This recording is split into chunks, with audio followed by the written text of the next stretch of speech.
Good evening, everyone. And thank you all for coming out.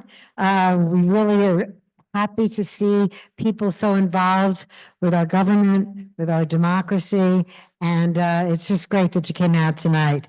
I want to do a special thanks to Schnepp's Media, Politics New York, and of course our partners here at the New York City Bar Association for making this forum so nice and lovely refreshments too.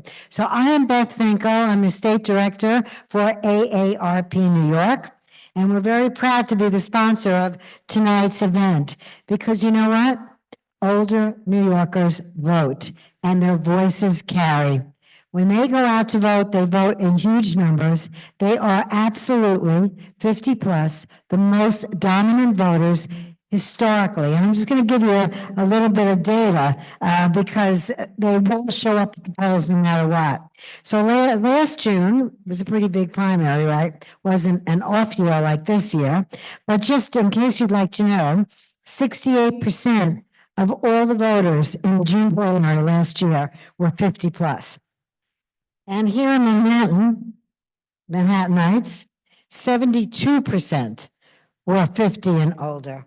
And I feel good and I feel bad about that. I'm happy that older people are out voting. Our membership is 50 plus, so it's important to us. But at the same time, it kind of makes me feel badly that we're not seeing more younger people come out. And let's hope that this year that changes.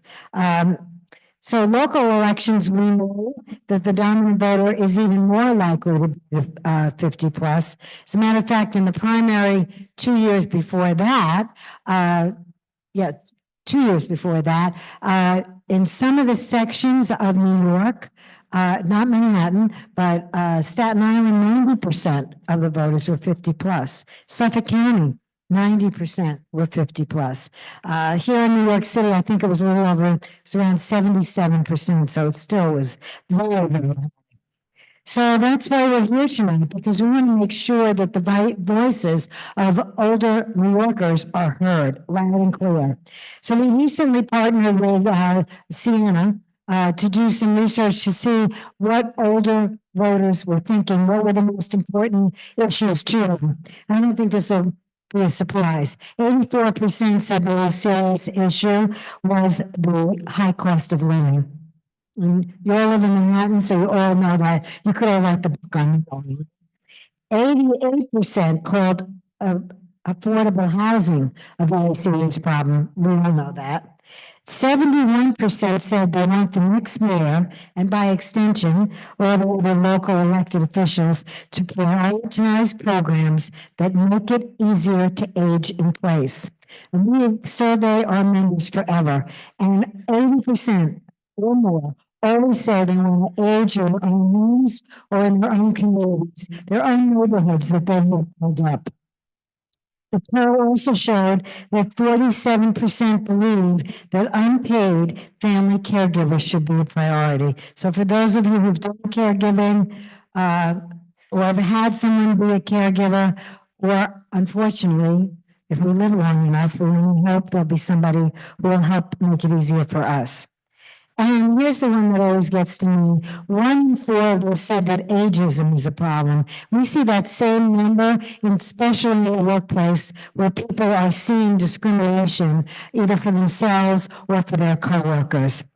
These are not fringe issues. We all know these are literally our kitchen table issues that really affect millions of New Yorkers. So I'm really pleased that the candidates are going to be with us here tonight, and we're going to talk about these issues directly.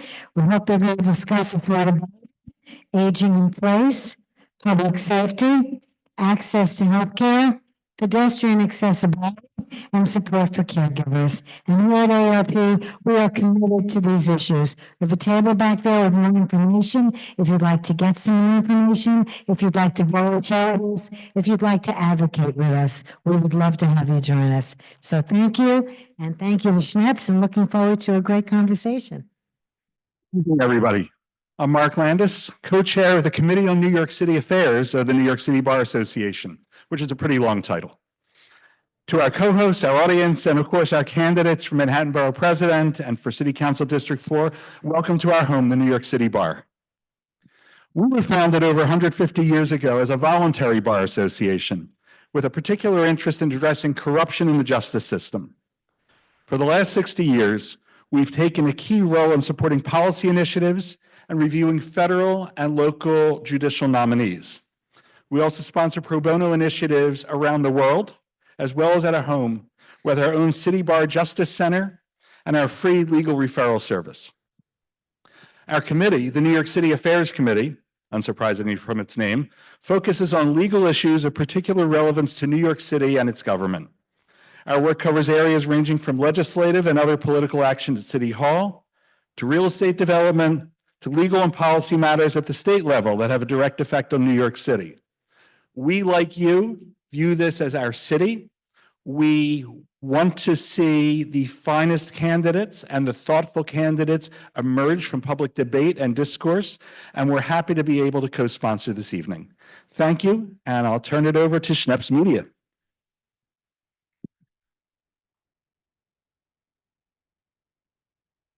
All right, welcome everybody. My name is Josh Schneps from Schneps Media. I want to thank AARP. I want to thank the NYC Bar. I also want to let everybody in the audience know that we vetted these candidates, and I promise you they won't bite. So if you want to come from the back row to the front row, just to have it more intimate, please feel free, no pressure. We publish, as many of you may know, AM New York, which is the free daily newspaper in New York City. We publish Politics NY. We publish the Manhattan Express, Caribbean Life, Noticia, and many of the local media outlets throughout New York City. It's our privilege and really pleasure to give information to the public, all free, whether it's in print or online. And we're excited to be able to bring to you those that are running for Borough President to start, Manhattan Borough President, and then followed up by City Council District 4. So we're going to get right into it. We're going to first call up City Council Member Keith Powers. Come on up and join me, please.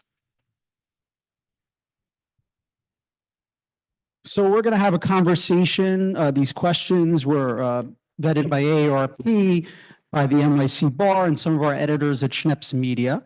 But I really would love to just start off and give the council member an opportunity for him to introduce himself, give a little background, and why he's running for Manhattan Borough President. Thank you. You can applaud for that. Come on. It's so nice to see everyone. Thank you to Josh. Thank you to Beth. Thank you to ARP and Schnaps and the New York Bar Association. And thank you for everyone for coming to District 4 for this amazing forum. I also want to recognize, I see many of the candidates running for my seat this year. It's not my seat, it's District 4 seat. So I want to just also welcome them as well. And they're all running great campaigns. So great to see that. Look, I'm City Councilmember Keith Powers. We are here in my district in District 4, which goes from Stuyvesant Town. I see some of my neighbors from Stuytown here, all the way up to the Upper East Side. And I see some neighbors from Upper East Side as well, including Midtown and really the core of Manhattan. It is the economic engine for our city. It is the arts and cultural hub that is so essential and important to our city. It's the front door for the entire world when they come see our city, whether it's the Empire State Building or Central Park or the Met or so much more. But essential to that is also it's filled with great residential communities, whether it's on the Upper East Side or down in Kips Bay or in Stuyvesant Town. And what we have been working on over the last 8 years, I've been working on the last 8 years, is really tackling that affordability crisis that is hurting our city and certainly hurting the perception for so many New Yorkers, whether you are young or older or somewhere in between, that this is a place where you can continue to build your future. And whether it is tackling the deregulation, the illegal deregulation of rent stabilized apartments in my community, or really lowering the rents for seniors in a Waterside Plaza or much more, we have put that central to our campaign. And I'll just say this, we have basically 4 crises hitting the city at the same time right now. We have the crisis of Donald Trump and the federal government significantly disinvesting in our city and going after our communities and our neighbors. We have a crisis of affordable housing and the affordability crisis that is making it deeply uncertain for so many of us about whether New York is really the long-term home. We have a mental health and a public safety crisis that continues to play out in this city every single day, whether you're walking down this block or many others. And we have a crisis of, frankly, continuing to regurgitate the same ideas. We need an insurgence of new ideas to make this borough and this city a much better place. And that's why I'm running for borough president. We are doing 50 new ideas in 50 days, so you can follow along over the next 48 days, but essentially to fight for a safer and more affordable city. And I'm very proud of my record on that and hope to bring that to the borough president's office. Thank you. Thank you for sharing those priorities, and we'll jump right into questions. I'll ask if you can to try to keep it to 2 minutes Yes. per answer. We have 8 questions. So Beth spoke on behalf of AARP, and we all know here that our seniors are powerful voters. They show up to vote. So the first question is in regards to ageism. It affects every aspect of life for older adults, from employment to healthcare to housing. What specific steps would you take to combat age discrimination here in New York City? And how would you address a specific ageism-related challenge that affects either you personally or the city? Yeah, thank you for that question. Look, what we have done in the city council is, in what I've done personally, is to tackle and end a number of loopholes in our discrimination laws, whether it's around sexual harassment, whether it's around housing, to make sure that every New Yorker has an equal opportunity chance, whether it's in our housing system or in our employment. We have to make sure that age is a category in every single one of those discrimination laws that we pass. And I would certainly use my power as borough president to make sure that legislatively we're closing those loopholes. And why do I think I'm the best candidate in the race for that? Because I'm a city council member today, and I've passed a number of laws and know how to work through that legislative process to do that. We need to fund in our city budget, make sure that our Department of Aging and the agencies that are doing this work get their fair share of funding. I'm on the budget team of the city council. I can tell you directly how we can do that, but use the borough president's pulpit to make sure that we're rounding up all the council members here in Manhattan to fight for and advocate for stronger budgets to represent our aging population in New York. And also, not to separate it just into a different category, like everything we do, whether it's around housing or employment or public safety, it intersects with every single other community, age group, and population. So understanding as we tackle the hardest problems in this city, we are tackling them on behalf of everyone, including a population that is getting older, who worries about safety when they walk down the street today, are wondering why in Albany they haven't closed the loopholes around mental health, the mental health crisis, or invested in, why they have in Albany they've disinvested in beds in our mental health system. I think there's a lot of open questions about how we got to this place that as borough president, I'm going to work hard to fix, to make sure that we have a safe and affordable city, and make sure that we close any loopholes in our law that exist, to make sure ageism is never a word we have to talk about again. So one of the things that the borough president plays a key role in is land use determinations. What would you say are your top 3 priorities in considering these issues? And would you propose any specific changes for Manhattan to the zoning resolution? My 3 priorities are housing affordability, housing affordability, and housing affordability. And if those are not your 3 priorities, I might reconsider. We have 2 things. We have a reactive role in the land use process. And I see my great community board chair, Valerie Mason from Community Board 8 here. We have a reactive process. I think that the community boards too sometimes are feeling like we have to respond urgently to land use applications that show up at our door. And we have to, as a borough president or a council member, and we have to attend to those needs. What we don't have is a really great proactive strategy for how we think about housing. And if you take Community Board 8 right now, they are doing a housing study looking at some manufacturing sites in Community Board 8 that might be eligible for housing. I would love as borough president to take that study and put it into action, but we don't have the tools to do that. She's very happy. But if we did, let's say the borough president could actually initiate their land use actions. So we are not stuck between the private developers and City Hall as the only 2 people in the city right now who realistically can bring forward an application. What if we could take some of the great action happening here and represent our communities by actually bringing forward those actions? That to me would be a really good outcome that could generate more housing on sites where we could really drive affordability and make a significant dent in the housing crisis here in New York City. So number 1 is I think the borough president should be playing a more central role in being able to bring forward our own land use actions so that we can actually tackle this crisis head on. Number two is making sure that every action we do when it comes to housing in particular is talking about smart growth and making sure there's real affordable housing inside that. We don't have to take what the first offer is. We should negotiate like hell to make sure we get real affordable, I'm sorry, my language, for really good affordable housing in this borough, because it is $5,000 a month right now is the average median. So we are locking people out of the greatest place on earth. So we have to make sure there's real affordable housing when we build it. And third is I really do think the borough president should play a more central role. We should not just have an advisory role in the land use process. We should actually have a better way to be really, I think we should be like one of the final decision makers on land use in the city, not just be thrown into the beginning of the process. We should have a way to look at growth all throughout the borough and really plan out for the future and have a 10-year strategy for how to drive down the cost of living here. Let's stay with affordable housing because it's obviously a really important issue, I think, for everyone here in New York City. How do you hold both public and private landlords accountable to make sure that they're providing quality, safe, and healthy housing, particularly for older adults? Look, great question. So when we pass rezonings, and there's a lot of council members, I'm one of them who's terming out of your end of your term, we do great land use deals. And there's little accountability in the few years later when it actually gets built. No real process for understanding those community agreements they had place. Are they going to build the parks and the other things they said they're going to do and plant the trees? But also, what's the housing inside of it? Did they live up to their commitment? Also, did they live up to the law when it comes to building a certain amount of apartments, making sure they're affordable, making sure they didn't walk back certain things that were going to go to on? I think the borough president's office should be kind of the audit feature for that, so that anytime a council member is negotiating a deal and we're involved at the beginning of it, we should be involved to make sure that when it gets built, it lives up to all the commitments and give us some powers to be able to enforce that. Because it's not going to happen at City Hall. It's going to happen because we are there and we are the accountability measure.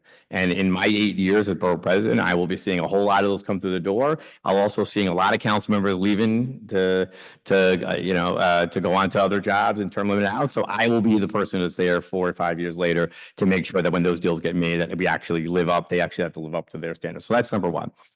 We did a great housing deal in Waterside Plaza that I want to talk about for a second. It is the model for so many other programs. It was an aging Mitchell-Lama that went out of the program and essentially went to market rate. And we had seniors in there. We had 400 long-term seniors in that complex who were facing rents that were climbing to $4,000 and $5,000 a month in a complex that was once a bastion of affordability, a Mitchell-Lama complex, if people know what that is, and we're now facing uncertainty. Now, we actually happened to find out they were sitting on city-owned land.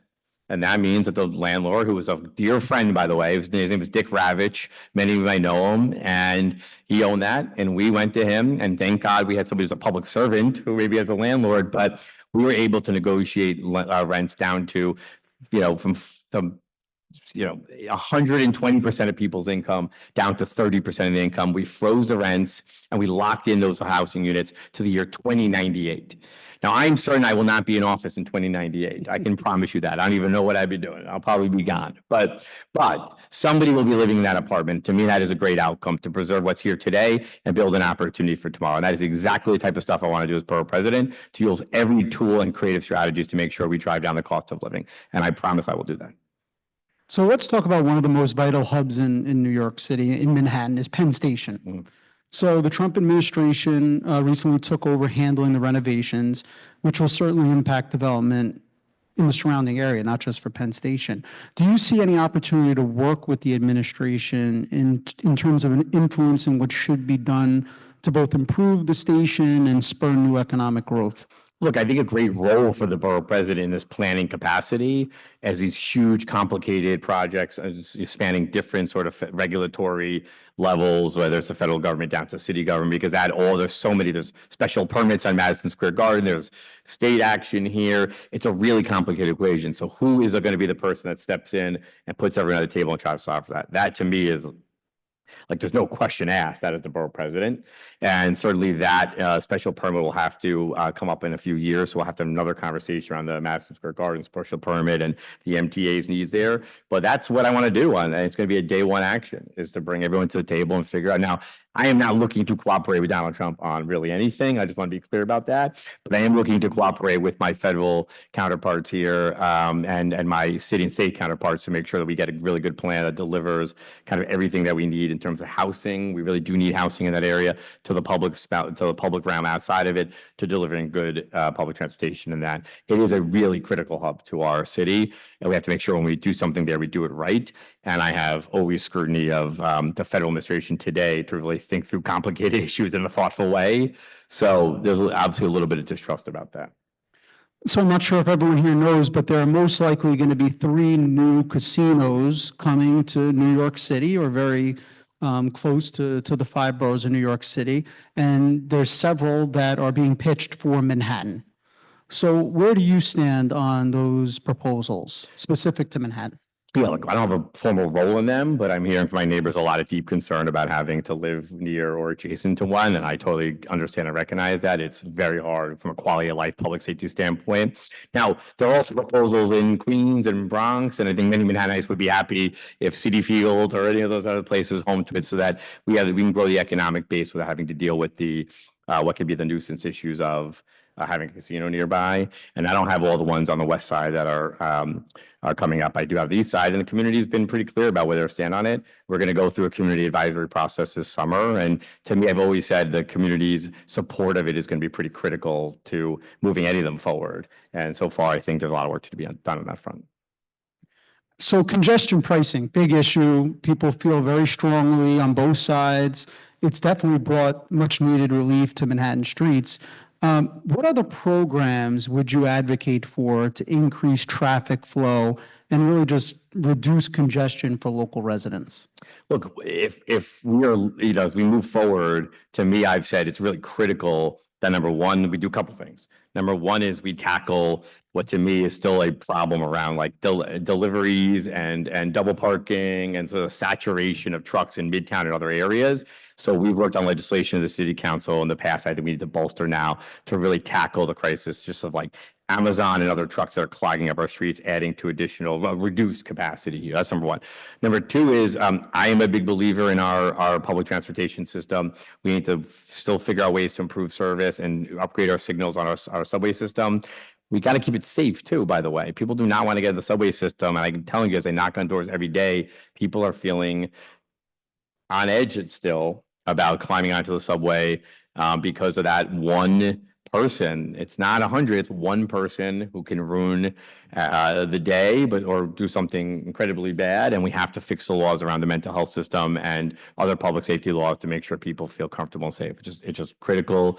And whether you believe it or don't believe it, that is what people are telling me every day when I knock on doors in all corners of the borough. That's still safety to speed up. And I put out a plan around bus service here in the city. Yes, the bus. I love the bus. And to speed up, a 7-point plan to make it faster, to invest in faster and speedier buses, to make sure that they actually show up in time, and we have better ways to manage them, because it is a critical way to get around in this borough. And in the age of trying to speed up traffic for I should say I represent both sides of the district in congestion pricing. I did think residents should have had more of accommodation in the congestion pricing conversation, but it is working. And so I think it's a good opportunity to lean into some innovative ways. I literally talked about today about taking one corridor here in Manhattan and speeding it up with a faster busway to get the buses moving a lot quicker, because it is how so many of our communities connect to each other here in the borough. So let's stay on transportation, and particularly MTA buses, MTA subway. It's really been a complex issue for the MTA and NYPD in regards to fare evasion. And we see that the MTA has to continue to figure out revenue streams, whether it's congestion pricing, or there might be a new tax on businesses to be able to pay for their deficit. And they're losing hundreds of millions of dollars through fare evasion. So my question is, what programs would you advocate for to stop fare evasion? Enforcing the law. It's enforcing the law. I ride the bus every day. I ride the subway every day. I don't own a car. I am totally a public transit rider. And I watch a lot of my neighbors walk on and, just like I do, swipe their Omni card or pay for the bus, and I think feel quite, I don't know if the word disappointed or worse is, about so many other people are choosing not to do that. And I grew up in the city. It wasn't like that. And so I think we can make some easy adjustments to make sure that people, and by the way, when Express, like when we started with the SBS service, there was constant people, I remember like living in fear of getting that like widely expensive ticket. If I did, I would like make sure I had my proof of payment at all times. So we've done this in recent memory. We have decided to not do that now. And I think it's unfair, just frankly. So I think we have to just go back to basic enforcement. I don't want to reinvent the wheel here. I think we've done this very well for my entire life. So I think we can get back to basics on that. Now, when we do that, that should mean that we're not asking New Yorkers every couple of years, every year to pay more to get onto the bus and subway. We shouldn't treat it like people like a piggy, our small businesses here in the city like a piggy bank, because there is this feeling of it being unfair that we're asking the working class to keep paying more and seniors to keep paying more to get in the bus when the person behind them isn't. It's not fair that when they see people walking through and then the businesses community here are being asked to just chip in more. The MTA is being mismanaged. Albany is completely mismanaged again, and yet they keep coming back to us to ask to pay for it. And I think what people are seeing is that there are so many people not deciding to do that, that it feels almost like you feel like a sucker. You feel like I'm like part of the, like, why am I doing this and people aren't? So look, I've been here I'm 41. I've lived here my whole life. I don't remember being in a queue problem like this. So I feel like we just got to get back to the basics here. My last question before I give you a closing statement is back to affordable housing. I mean, it was really breathtaking when you said the average of $5,000 a month on an average. I mean, that's really very difficult for people to pay based on, just what the average income is. So it's a historic issue. You could call it a crisis. It's left a 1.4% vacancy rate. It's unbelievable. I mean, there's barely any housing available, and the rents continue to go up.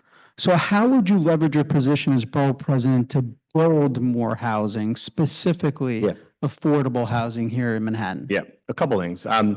Number one is I think we have to recognize that when you have a low affordability rate in any place, it puts a tremendous amount of pressure on the tenants that have been there today, who have been there for a long time, to try to force them out and evict them in exchange for trying to chase higher rents and to try to displace people. So it is key in the agenda here to make sure, before we talk building housing too, that we recognize that there are a lot of long-term tenants here, many seniors in the city who have been fixtures of our communities for years, shop at our small businesses, and have a right and deserve a right to be able to stay in the home that they want, whether that is that Mitchell-Lama program I talked to, or in Stuyvesant Town, where we had so many of our neighbors kicked out and told that they couldn't live there anymore because of loopholes in the state law. So I was proud. When I got into office, I made a pledge, and I was going to endorse against any state senator, including my own party, that did not stand up for tenants in Albany. And I endorsed against 6 of them, and they all lost. And I was happy to support 6 winners, and we'd have to improve and boost our rent stabilization system.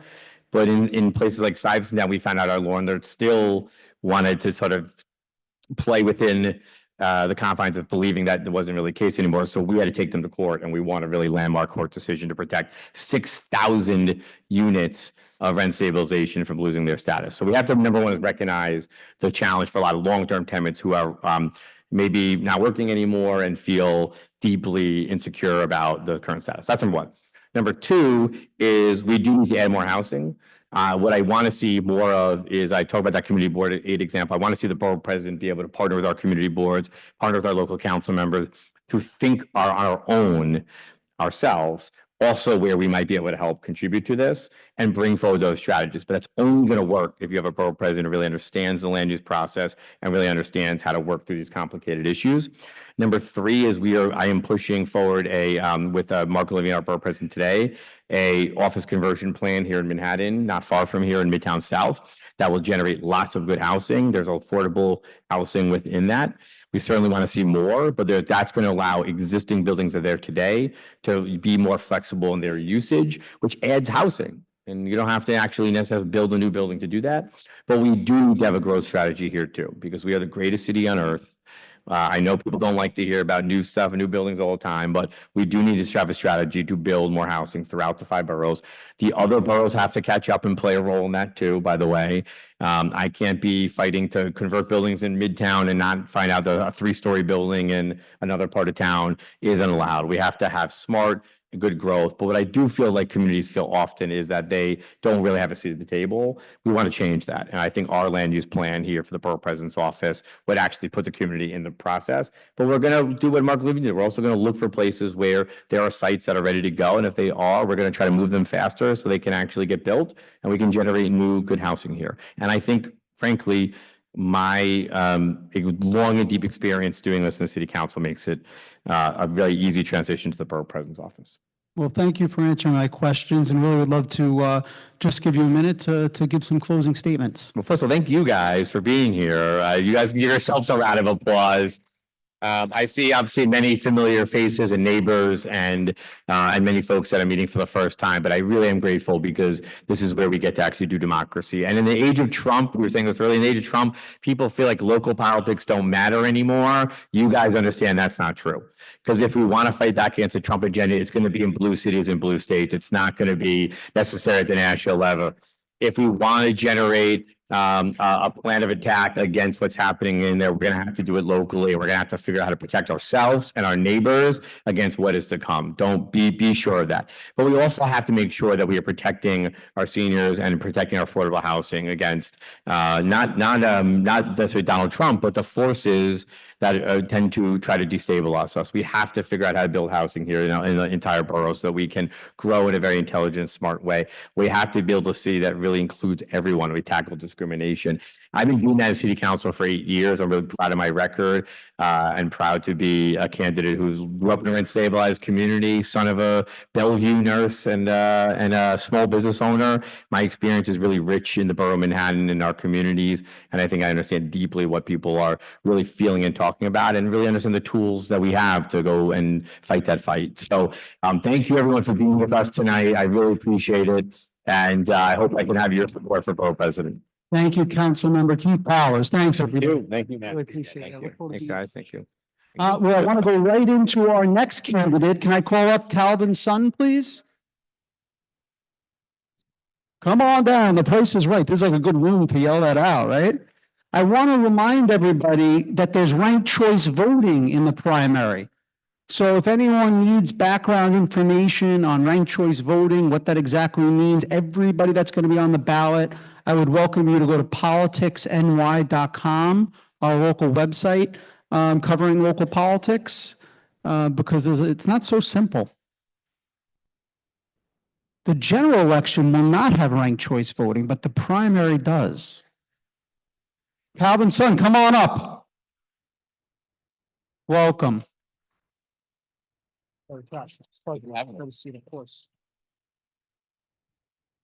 Thank you. Make sure we have the right nameplate here for you. All right. Well, welcome. Thank you for joining us. And I guess we'll just jump right in. If you don't mind introducing yourself and just an opening statement for a minute, please. Yeah, thank you for having me. Thank you, Schneps Media, AARP. My name is Calvin Sun. I'm grateful to be here. We're also here because we're in the middle of a public health emergency. A mass casualty on multiple fronts on our island of Manhattan, whether it's housing, education, employment, or funding, or public safety, or our health. I represent the legion of healthcare workers who've been burnt out since the pandemic, where things have only gotten worse, not better. Many of us have left the healthcare industry and workforce entirely. It is a bad sign of a doctor's running for office. My name is Dr. Calvin Sun. I'm an emergency physician, a small business owner, and a born and raised lifelong Manhattanite and New Yorker. I attended both public and private schools, and then began my medical training at Bellevue Hospital as a patient advocate, then went on to start my medical school at East Flatbush, Brooklyn at SUNY Downstate, my training in emergency medicine in the South Bronx at Jacobi and Montefiore Medical Centers, all while commuting from Manhattan the entire time. And then during the pandemic, for 2 years, I led medical teams across half a dozen hospitals in 4 boroughs where we directly treated thousands of New Yorkers. I lost 2 of my colleagues, and my grandfather died of COVID at Elmhurst Hospital. And the way we've been working and living ever since is literally killing us. Doctors are becoming their own patients. 10 months ago, I discovered my own cancer in the middle of a shift and had my kidney cut out July 2nd, 2024, and went back to work 3 weeks later. So I'm a recent cancer survivor. And thank you. And I'm also a husband. My wife Mel and I just got married 16 months ago. And we're running to reassure New Yorkers that it's still possible to raise a family in this great city of ours. A city that is healthy, resilient, thriving, a city that we all deserve. But right now, that city is sick. I'm envisioning our future children running up and down these streets, calling this place their home just like I did. The city needs to heal first. And therefore, it's about time a doctor runs for office. All right, I'm gonna call you doctor from now on. You can call me Calvin. Yes, no, I'm not no, one of those no, doctors. listen, you earned it, right? It's good to learn more about you. Thank you for sharing that. So, ARP is our presenting partner here, and we want to talk about ageism, because ageism affects every aspect of life for older adults, from employment to healthcare to housing. So what specific steps would you take to combat age discrimination in New York City? And how would you address a specific ageism-related challenge that affects either you personally or the city in general? It's personal, it's professional, and it's about being preventative. Personally, I was raised by my grandmother for 17 years. She lived on the second floor and I on the first floor because my father was in Milford, Connecticut, trying to raise money for our family. My mother was in Lakewood, New Jersey. And I could only turn to my grandmother growing up from 0 to 17 in Manhattan until she died from a fall and a broken hip at Mount Sinai Hospital. My grandmother, right now on my mother's side, is going to live in her 90s because she's now back in our Upper East Side place that I moved my mom to from Elmhurst because my mom's late stage Parkinson's. My grandmother is taking care of her, but that gives her and reinvigorates her with a sense of purpose as we both take care of her as caretakers. And that experience personally is carried over professionally in my work as a physician, where a majority of my patients are getting older, majority of them are seniors. And when we do $1 million workups on the patients that present to our emergency rooms, we find that in the majority root cause is rooted in depression, lack of purpose, and just feeling like society has left them behind. It informs our practice, and we want to make sure that they're all taken care of and not forgotten. And most of the work that we do now is social work on behalf of our senior patients. Social workers that assist us to finding them placement because they have nowhere else to go or they don't like where they are. And this therefore informs the policy in prevention. My vision for Manhattan Borough President is to turn these community health hubs into a preventative medicine approach. We're going to set up medical tents and community hubs neighborhood by neighborhood so we can deliver medicine to your doorstep. We can bring healthcare in the comforts of your home so you don't have to come to the hospital for us for your primary care needs, for your med refills, your blood pressure checks, your social welfare checks. By being more preventative and listening to your needs from the comforts of your home, we can save billions of dollars of healthcare waste and expenditures that's been earmarked to our public health system that then can be reinvested into programs like Haven Green or Meals on Wheels or adult community centers so that our seniors have a place to go, to be connected, to feel reinvigorated again, to feel a sense of purpose that addresses the root cause of most of their health complaints when they come to the emergency room.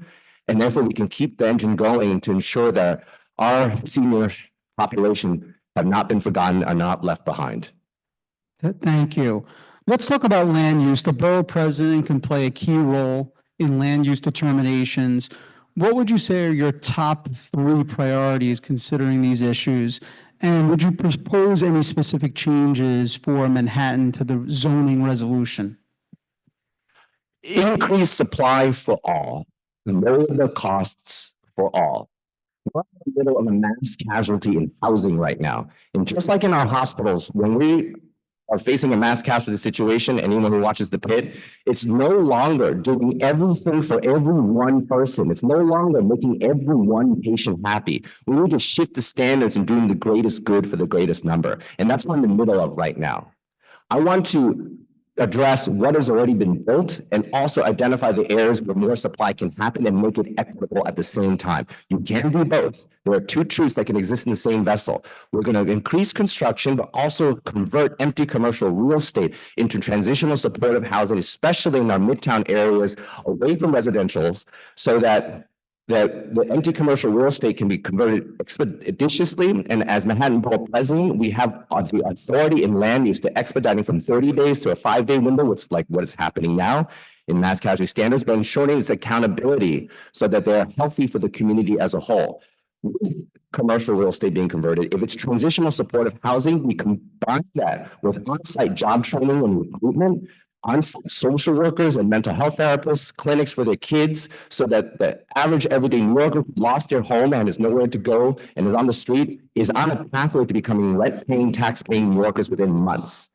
In the same time, we have to identify areas that we can do more construction responsibly, efficaciously, but also equitably. So they're not just in vulnerable neighborhoods where everyone has to do their part, just like a hospital does in a mass casualty situation.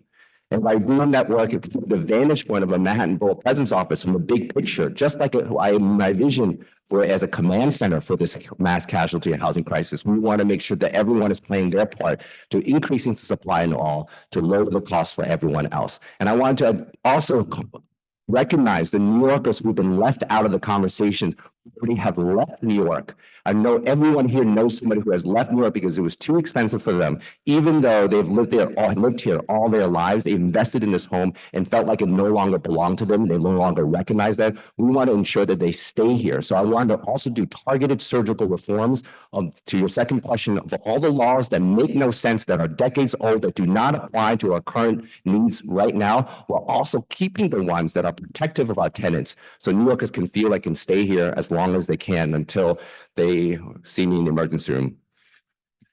In regards to that affordable housing, how would you hold public and private landlords accountable for providing quality, safe, and healthy housing for older adults? I believe we come from a place of abundance and not scarcity. I don't believe in punitive measures. I don't think that's the priority. I believe we need to start with education and incentivizing landlords and homeowners to understand why they need to follow certain rules and also play along into expanding the number of available affordable units. Instead, also incentivizing them to understand why it's important to do certain things because it can generate more revenue for their neighborhoods and their buildings, so attract more tenants, so they're more willing to work with the Manhattan Borough President's Office rather than be afraid of breaking the law or not following along. I want to increase tax incentives and relief for landlords that open up spaces for rent stabilized units, but also because of the targeted surgical reform, getting rid of the laws that are decades old and make no sense. We can then create an opportunity in this mass casualty situation with housing to encourage landlords to then find ways to renovate all the empty units that they're holding on to, that they're warehousing, in order to make those units available. They're renovated, they're up to code, as well as then those units being rent stabilized and affordable for the average everyday New Yorker. And it's simple, by increasing supply and having them bought into our plan and vision, we kill our two birds with one stone. We not only meet our goals, but we create that buy-in to meet our goals even faster. The Trump administration recently took over the renovations for Penn Station, which will certainly impact development in the surrounding neighborhoods. Do you see any opportunity to work with the administration in influencing what should be done to both improve the station and spur new economic growth? I want to see that plan first, or the concepts of a plan, because I'm not going to do any kind of plan to improve or change something that's been already built unless there is something that already that makes sense. And right now, the blustering that the Trump administration is claiming they're doing, it can only be held out to snuff if they propose something that is up to code and up to par with the standards of what New Yorkers deserve in a hub like Penn Station. I think what we built in Monahan Station is impressive, and we need to keep that momentum going. But I felt like it took too long, and I fear for the standards that are not going to be met if we transition that the upkeep of a station like that to a federal government that seems to want to wage a vendetta against our city, more so depriving us the resources and funding that we need in order to keep our city going.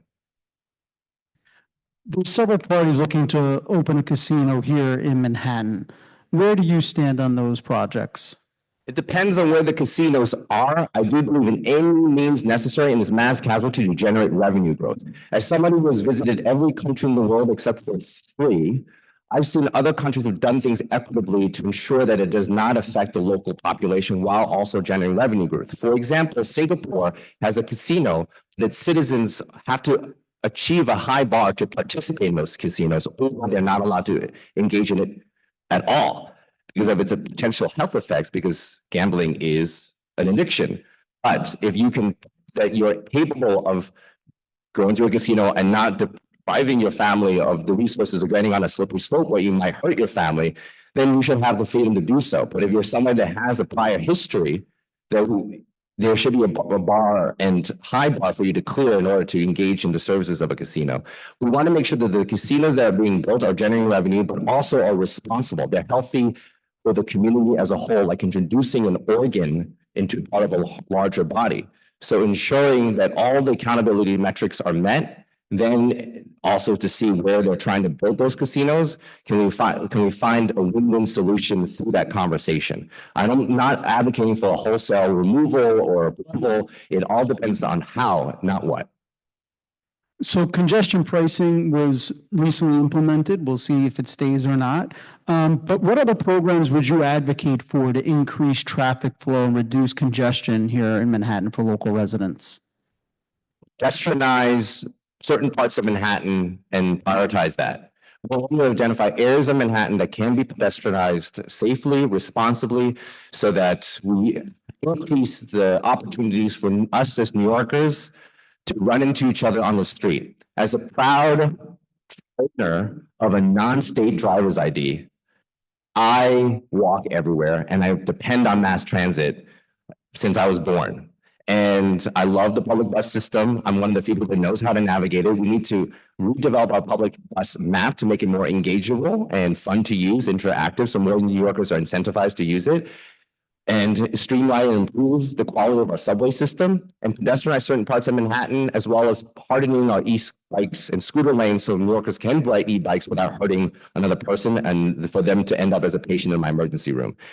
And I want to make sure that pedestrian pricing is improved upon. I support a dynamic model of congestion pricing that's based on real-time traffic data, just like surge pricing. So drivers have a window to change their driving habits to avoid congestion pricing entirely. But if it goes above a certain tripwire within that window, then people have to pay congestion pricing, while also making sure that our lower income New Yorkers below a certain income level are exempt from congestion pricing altogether.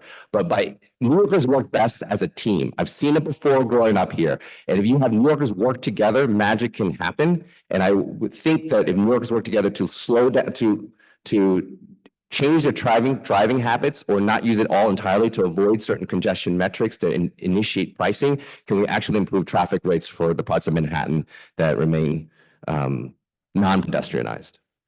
So fare evasion, it's a big issue. The MTA is dealing with it. The NYPD is dealing with it. What programs would you advocate for to stop it?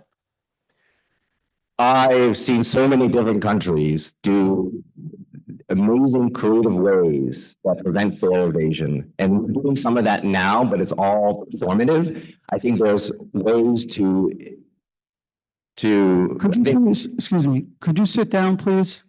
Excuse me. Yeah, if you don't mind sitting down, I just don't want people approaching this area. Thank you.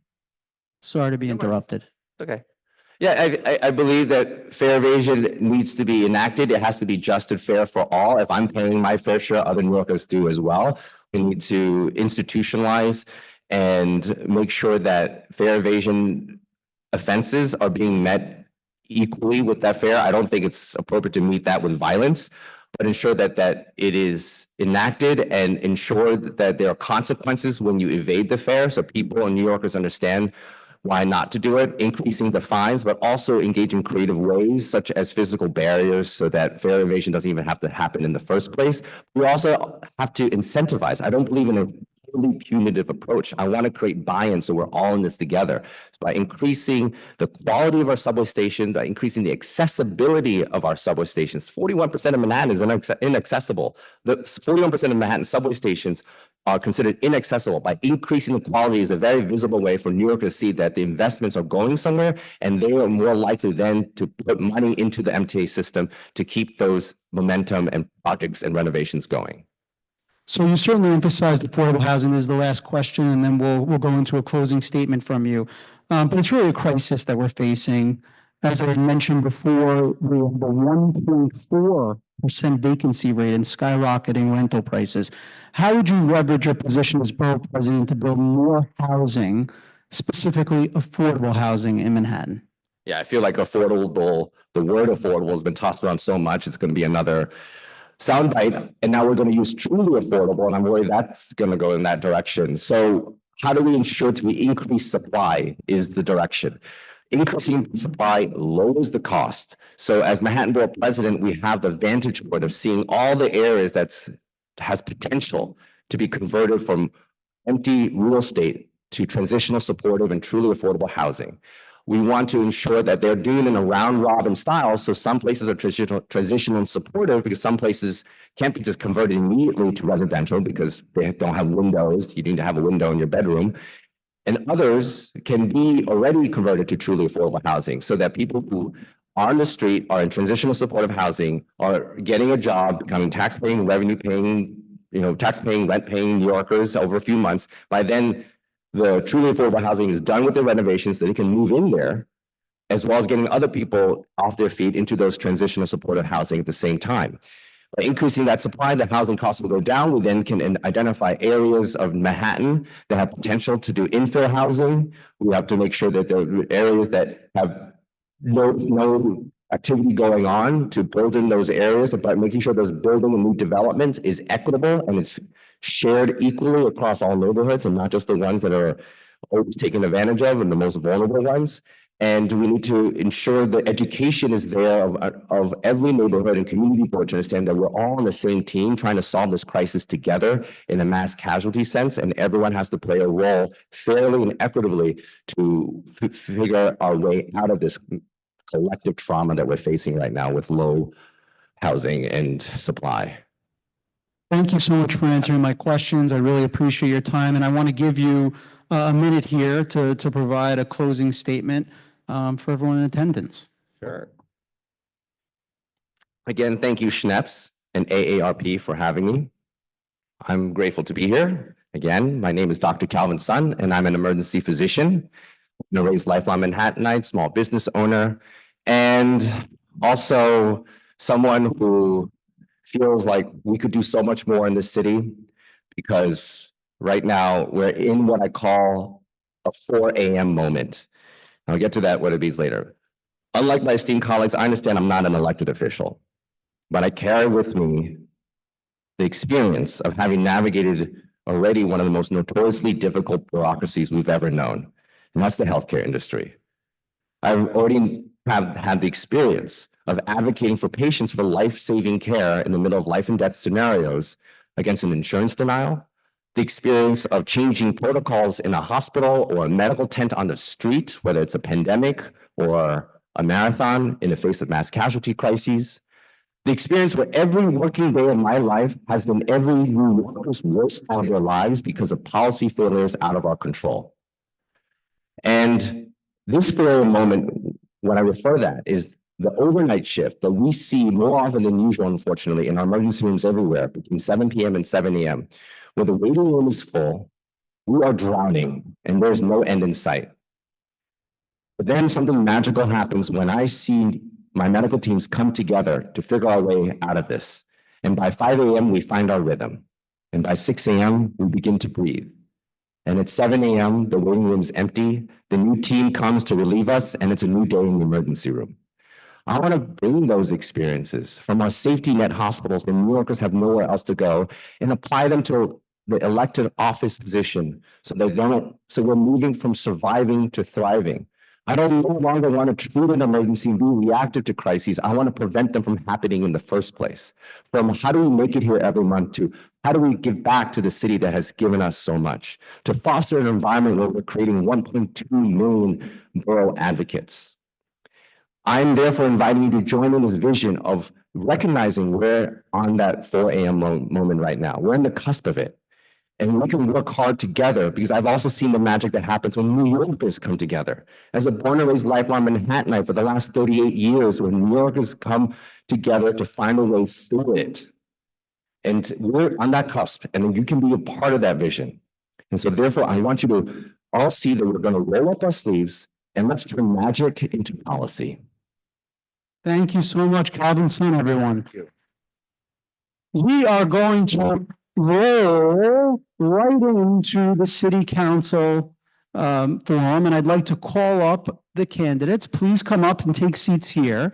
Now, Senator Brad Hoylman is also running for Manhattan Borough President. He could not be here because he's in Albany, but we have a message from him that we are going to play because we want to make sure that everyone has visibility here today. So if we can go to the video, and I'll ask the candidates to please come up and take a seat here. We're going to get another chair. State Senator Brad Hoylman Siegel. I'm so sorry to miss this wonderful forum. I'm in the midst of budget votes and sadly couldn't join you this evening. But I want to thank Josh and everyone at Schneps who made tonight's forum happen, as well as AARP and the city bar. I'm a proud public school parent, legislator, and Manhattanite running to be your next borough president. Now, we all know New York City is in a quality of life, public safety, and housing affordability crisis. Well, I spent the last decade in the state Senate fighting on these exact issues. In the Senate, I've passed over 370 bills focusing on a range of issues, including building more affordable housing, keeping tenants from eviction, banning untraceable guns, fighting hate crimes and anti-Semitism, making our subways safer, improving our public schools, and protecting abortion, LGBTQ, and immigrant rights. As borough president, I'll bring the same energy and effectiveness to tackle the toughest quality of life challenges for Manhattan's working families, older New Yorkers, small businesses, and the most vulnerable members of our community, while protecting the civil liberties from the Trump administration. I'm so proud to have been endorsed by dozens of elected officials who know my record and who you know too, including Congressman Jerry Nadler and Congressman Dan Goldman, along with 3 former borough presidents, including Gail Brewer, C. Virginia Fields, and Ruth Messenger, as well as many other elected officials, unions, and local Democratic clubs.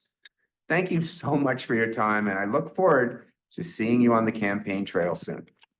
All right, well, thank you for hearing from all 3 candidates for Manhattan Borough President. Now, again, I want to call up our City Council District 4 candidates. Feel free to take a seat. We're putting your names up here. Welcome.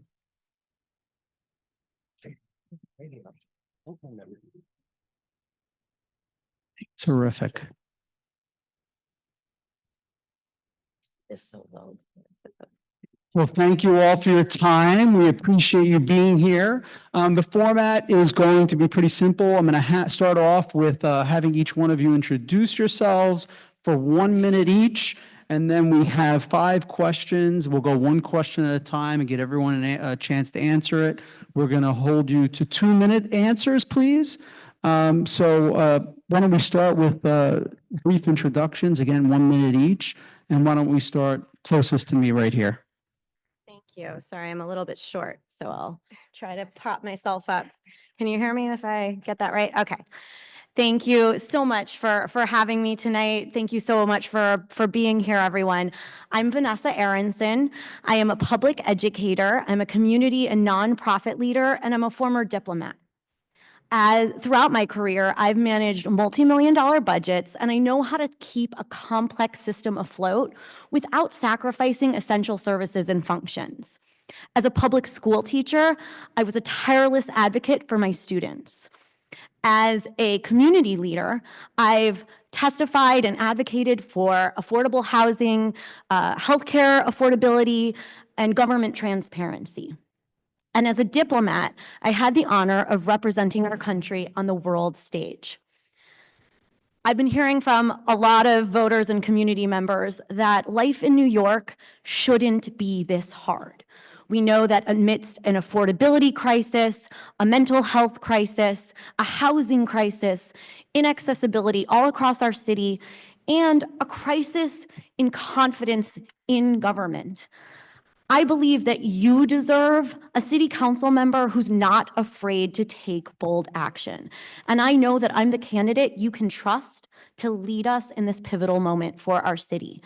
We have a broad coalition of support, including the district's Home Democratic Club, labor and community advocacy groups, and the Working Families Party. It's a broad coalition that includes— Just 10 more seconds. Oh, thanks. Ideas from all different types of backgrounds. So I'm so grateful for the opportunity to talk to you all tonight. I look forward to your questions. And I'm Vanessa Aronson. Thank you so much.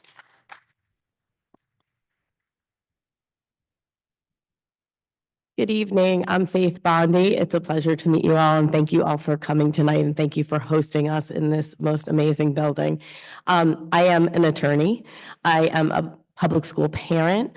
I am a community leader and advocate who has been doing the work for decades to improve the quality of life and protect my neighbors, my family, and my community.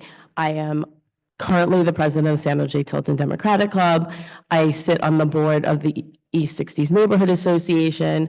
I sit on the board of the Sunplace Parks Conservancy.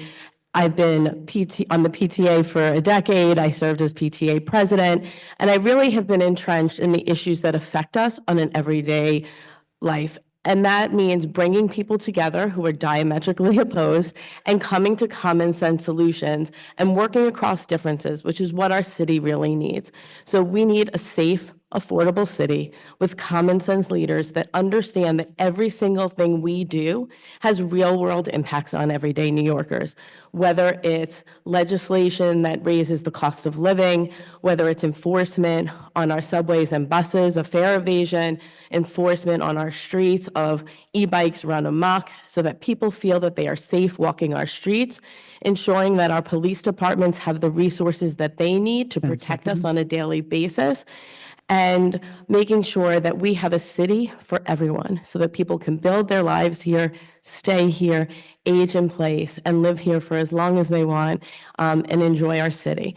I have the broadest coalition of community supporters, over 24 people who I've worked with for years doing the work in our community. I have the healthcare unions, municipal employees, the teachers, administration, supervisors, and administrators, and the largest percentage of in-district donations of any candidate in this race. So I am the community's choice. Please vote me number one. Thank you. Thank you. And thank you for having me here and for being here and for being engaged in this local election. I'm Virginia Maloney. I'm a native New Yorker, born and raised on Manhattan's East Side, and I'm running for a safer, more affordable city. My family has a deep history with public service, where it was not only a value, but a way of life. And my own career has bridged both public and private sectors. I have led citywide initiatives to expand free public Wi-Fi access across all 5 boroughs, to create high-paying jobs under the Mayor Bloomberg administration, and led federal oversight of the high-speed rail program. As a tech executive, I have built tools that help the blind and vision impaired navigate the world. I have experience taking concept to execution, delivering real results, and leading large teams. And that is exactly what I hope to bring to the council. My history of fighting for New York and fighting for democratic values is exactly what this city needs right now, with Donald Trump and our hard-earned rights being rolled back in Washington. We need leaders who will represent us at the local level, make sure that our seniors can age with dignity in place. And I look forward to the rest of the conversation tonight.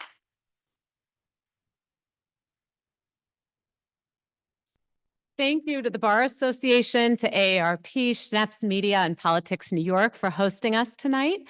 I'm Rachel Storch. I am a mother raising 4 children on the East Side, ages 10, 11, 12, and 14, who are fifth-generation New Yorkers. I'm running because of the decline in quality of life that most of us feel every single time we walk down the block. There is a crisis around public safety on the streets and subways, particularly around housing. Affordability has become out of reach for far too many. Epidemics of mental health and homelessness that have not been adequately addressed, all being made worse by decisions coming out of Washington and from Donald Trump.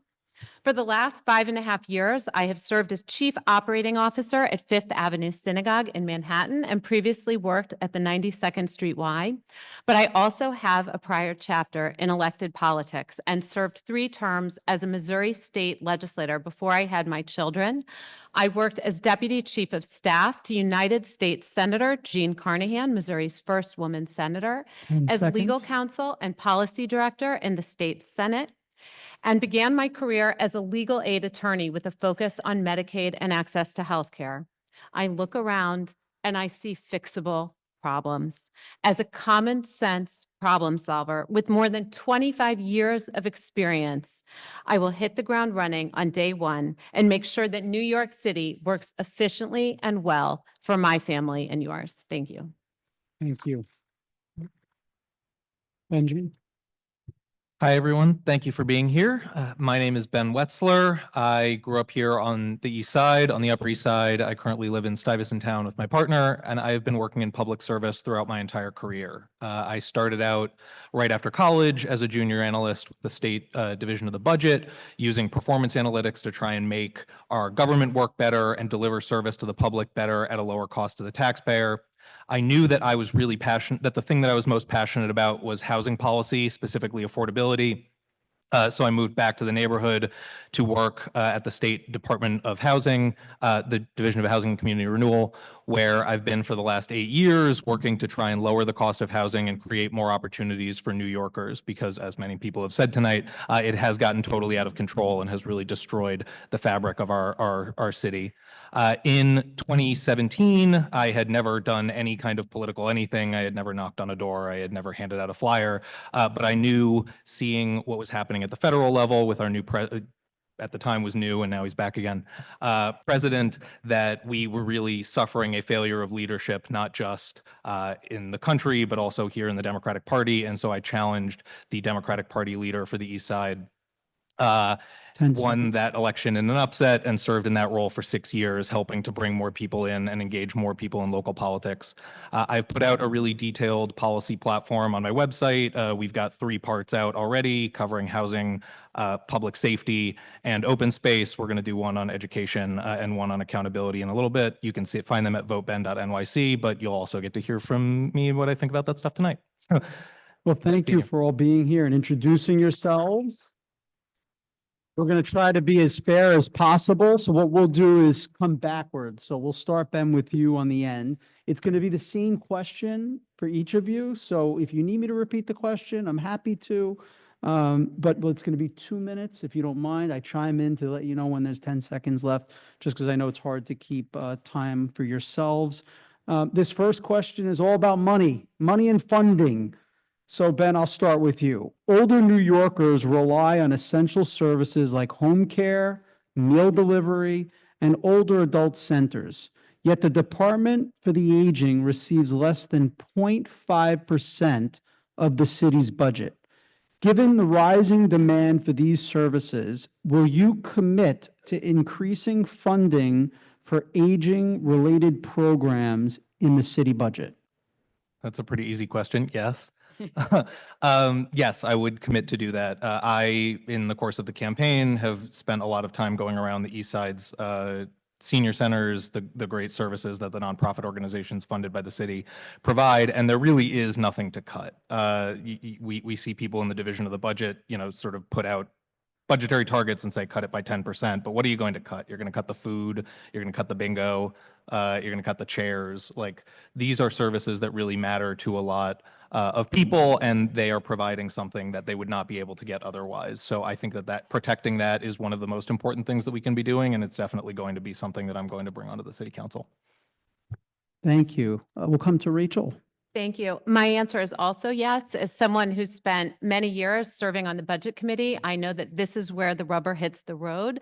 A budget is an expression of policy priorities, and we must maintain our commitment to our seniors. Right now, seniors in New York City are facing unprecedented challenges.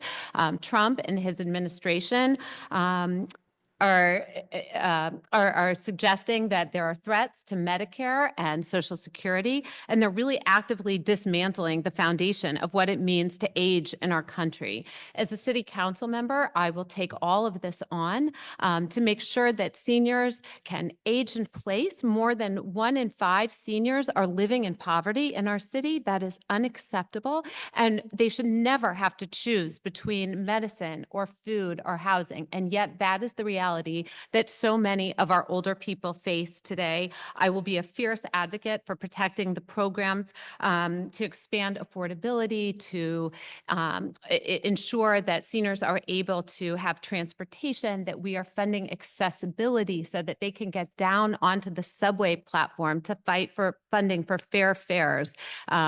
This is really so critical, and we can do so much better for the seniors in our community. We have a moral obligation to ensure that those who help build our society are protected and cared for. Thank you. Virginia. I agree. I would fight to fund those programs that were mentioned. It is a priority of mine that our seniors are able to age in the communities that they are deeply a part of and with dignity. And many of those programs that you mentioned that the city funds helps make that possible. We need to be protecting our senior population, investing in accessibility, and also paying our bills on time. So I've been spending time with Lenox Hill Neighborhood Houses that reports the city is long overdue on paying their bills to help service our city. And that's the type of government inefficiency that is unacceptable when we have so many agencies and community groups that are on the front lines of delivering these services. The city needs to be paying on time. So yes, I would fund those programs. I think they're critical. Thank you. Faith.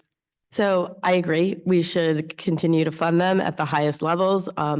I'm proud to say that our Democratic Club last month took up a resolution when they proposed $124 million in cuts to the Department of Aging's budget this year to oppose it and ask that those cuts be restored.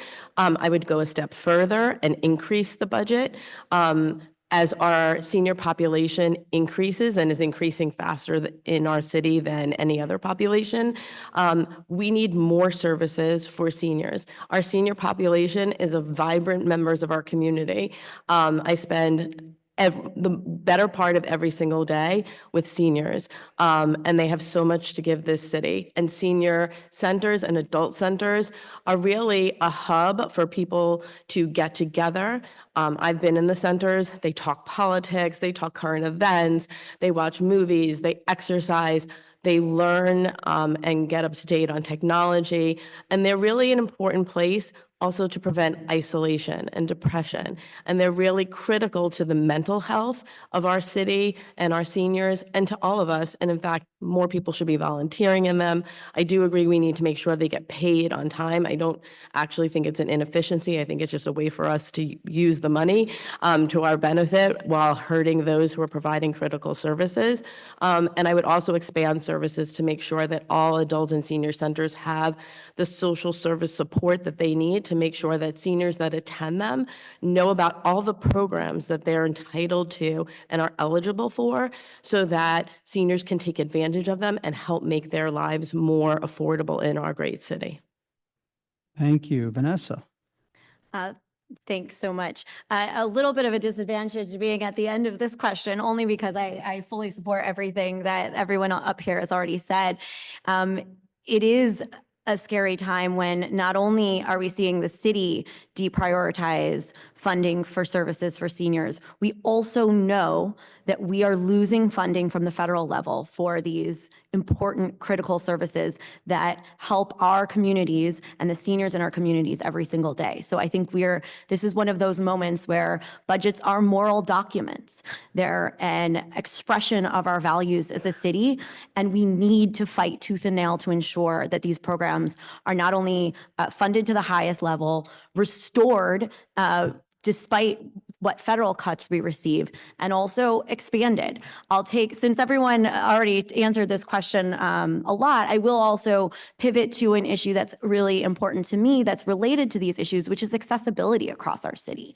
Our city is incredibly inaccessible, and that not only impacts our residents of the city who are aging, but also families and residents of our city who are using any type of mobility device, scooter or stroller. And this is really where the city council can make a huge difference. When we're talking about surface infrastructure on our streets, when we're talking about scaffolding that makes curb cuts inaccessible to get to, or when we're talking about the infrastructure of those curb cuts themselves to make sure that they're actually level, that there's proper drainage, and that our small businesses in our community are also accessible to those in our community. So I think that 10 seconds. So I'll continue on this conversation with the next question. Thank you. You're going to have a tough time answering some of my future questions. That's the only problem. Uh-oh. So I'm going to start with Virginia so we can make sure everybody gets to kick off a question. And again, this question is going to go to each of you. So if you don't mind, if I don't have to repeat it, great. If you need me to repeat it, happy to. But this is about affordable housing. So all of you here are running in one of the most expensive places to live in the nation. Many of you have emphasized concerns about affordability as part of your campaign message. So, Virginia, what concrete steps would you take to make housing more affordable in District 4? That is a great question. I heard Keith Powers speak about this in the earlier session, that the median rent for a one-bedroom apartment is $5,000 in Manhattan, and that's untenable for our workers, for our teachers, for seniors aging in place, for families trying to decide if they can raise their kids here in New York. And that cost has actually gone up since I've been campaigning, so I've had to adjust my talking points. And we need to be doing a lot more on affordable housing. We need to keep people in their homes and expand right to tenant protections and right to legal counsel. We also need to be increasing the supply of housing. I support efforts to convert commercial real estate in parts of the district like Midtown East, where we have commercial space that's not being utilized in the same way that it was pre-pandemic, converting that into residential where possible to increase the housing stock and update outdated zoning laws. City of Yes is a start, but we need to be doing a lot more. And I'll also add that housing alone is not enough. We need accessible housing that allows for seniors to age in place, has all the right tools, and invest in natural occurring retirement communities that we have an abundance of here in New York. Thank you. I'm going to go to Rachel next. Okay, thank you. So we have a true crisis around housing in New York City, and the day-to-day reality of this is that people simply can't afford to live here. Even in Stuyvesant Town, which was built to be an oasis of middle-class housing when it was created for veterans returning home from World War II, families tell us almost every day that the children they've raised there can no longer afford to live even in Stuyvesant Town. Again, one of the few areas in the city that offers up some middle-class housing. And what that means is that all of the people who make New York City great, the teachers, the writers, the actors, the people who work for nonprofits, even union workers who make good wages in many cases, can't afford to live in this city. We have to do better. The only way to tackle the housing crisis is to build more affordable housing. Vacancy rates hover around 1.5%. We need more supply, and we need to ensure that any new housing includes affordable units, not just for singles, but 2- and 3-bedroom bedrooms for families.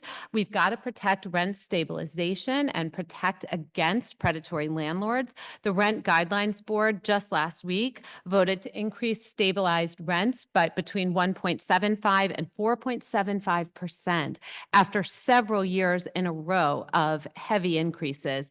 There are more than 11,000 rent stabilized units in this district. That's really unacceptable for the people who live here. I agree with Virginia that City of Yes was a step in the right direction. It was really historic in terms of changed attitudes about rezoning dating back to 1961, but it was just a drop in the bucket. It will allow for several thousand units to be built each year. We probably need hundreds of thousands.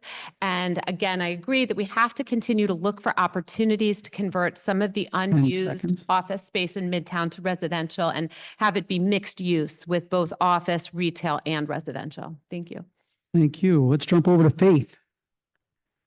That what threw me off guard. Keep it interesting. Yeah.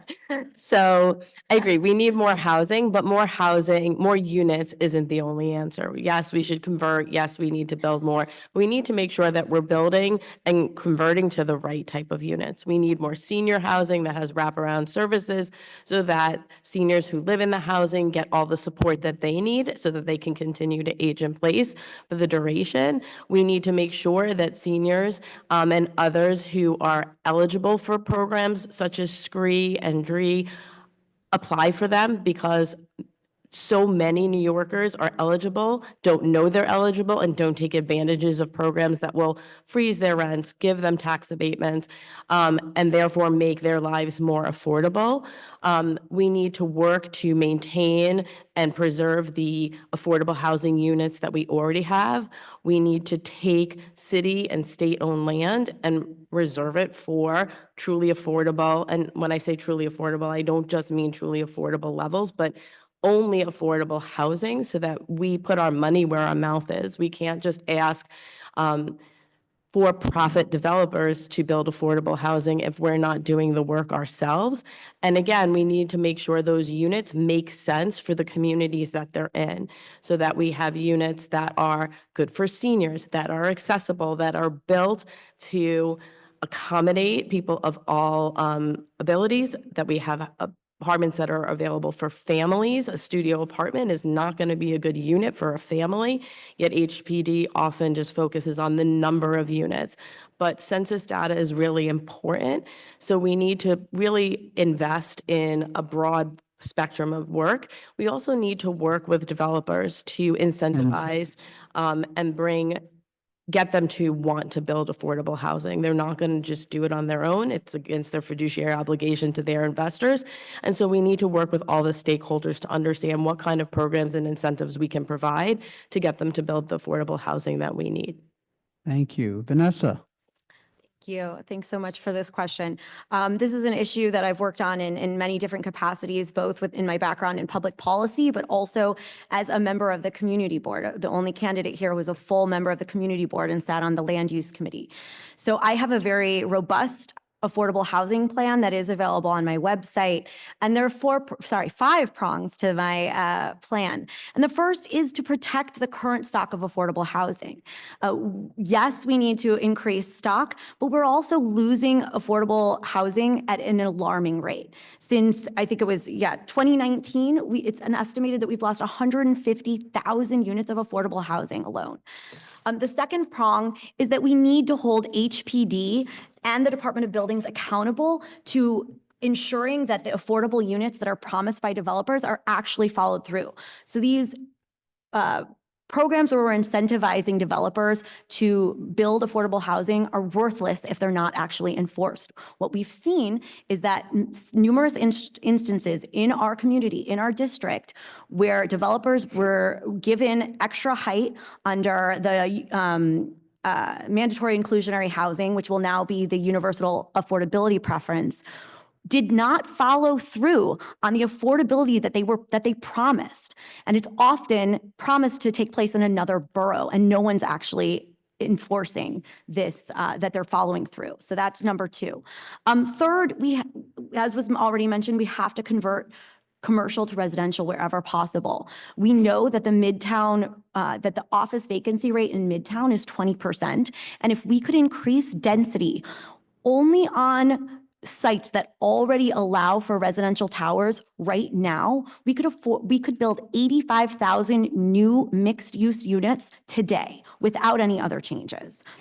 We also need to prioritize age-in-place housing for seniors, and that's the fourth prong on my plan. We need to ensure that seniors have access to rental assistance programs, accessibility upgrades, in-home care, and we need to ensure that older New Yorkers know what their rights are and that they understand what they're entitled to under the right to counsel law, and that the right to counsel law is fully funded.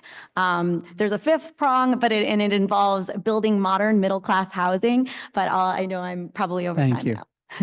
We're going to let Rachel kick it off this time. So Rachel. I think Ben didn't go yet. Oh, I'm sorry, Ben, you're on the other side. You're too far away from me. What am I, chopped liver?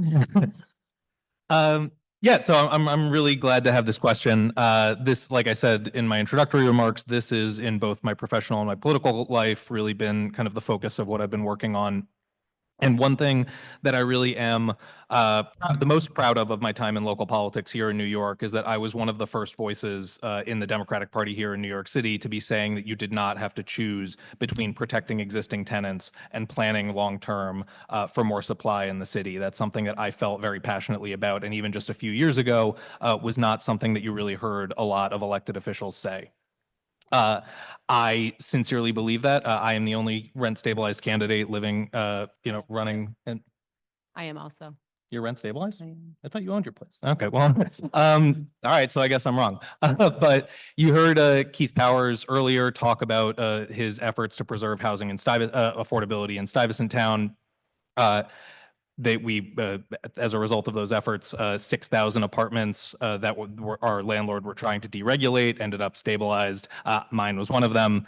I cared about the other 5,999 too, but this was something that really mattered a lot to me and to my family. And the gentleman who's running against Keith, Calvin's son, said that he does not believe in a punitive approach to rent stabilization. I definitely do. I think that if landlords are not following the law, if they're trying to push out their tenants and their neighbors, that they need to face legal repercussions for that. On the supply side, which, like I said, is the thing that I've been focused the most on, we really do need to be thinking about long-term planning so that we're not purely reacting to applications that come in from developers. The city needs to have a 20 or a 30-year plan for supply that really does guide zoning decisions in a way that we don't currently do. But we also need to be thinking about building typology, and that means changes to the building code. I think about the building where I grew up, kind of classic Upper East Side co-op. It's about 10 stories.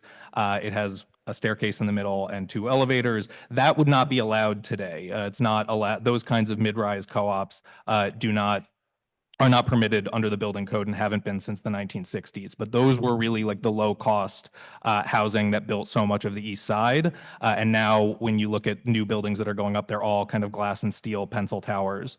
So if we really want to bring back that kind of middle-class affordability, we have to be thinking about the actual the location of the building, and we have to be going back, or the typology of the building, and we have to be going back to kind of the classic models that really worked for our neighborhood. Thank you. Thank you. All right, Ben, I won't forget you again. But we're going to start with Rachel now. I think this is a really important question. You know, as a city council member, you really can have impact in your community. So again, this will be the same question asked to everybody.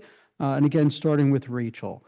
What legislation would you be looking to introduce and sign onto in the city council?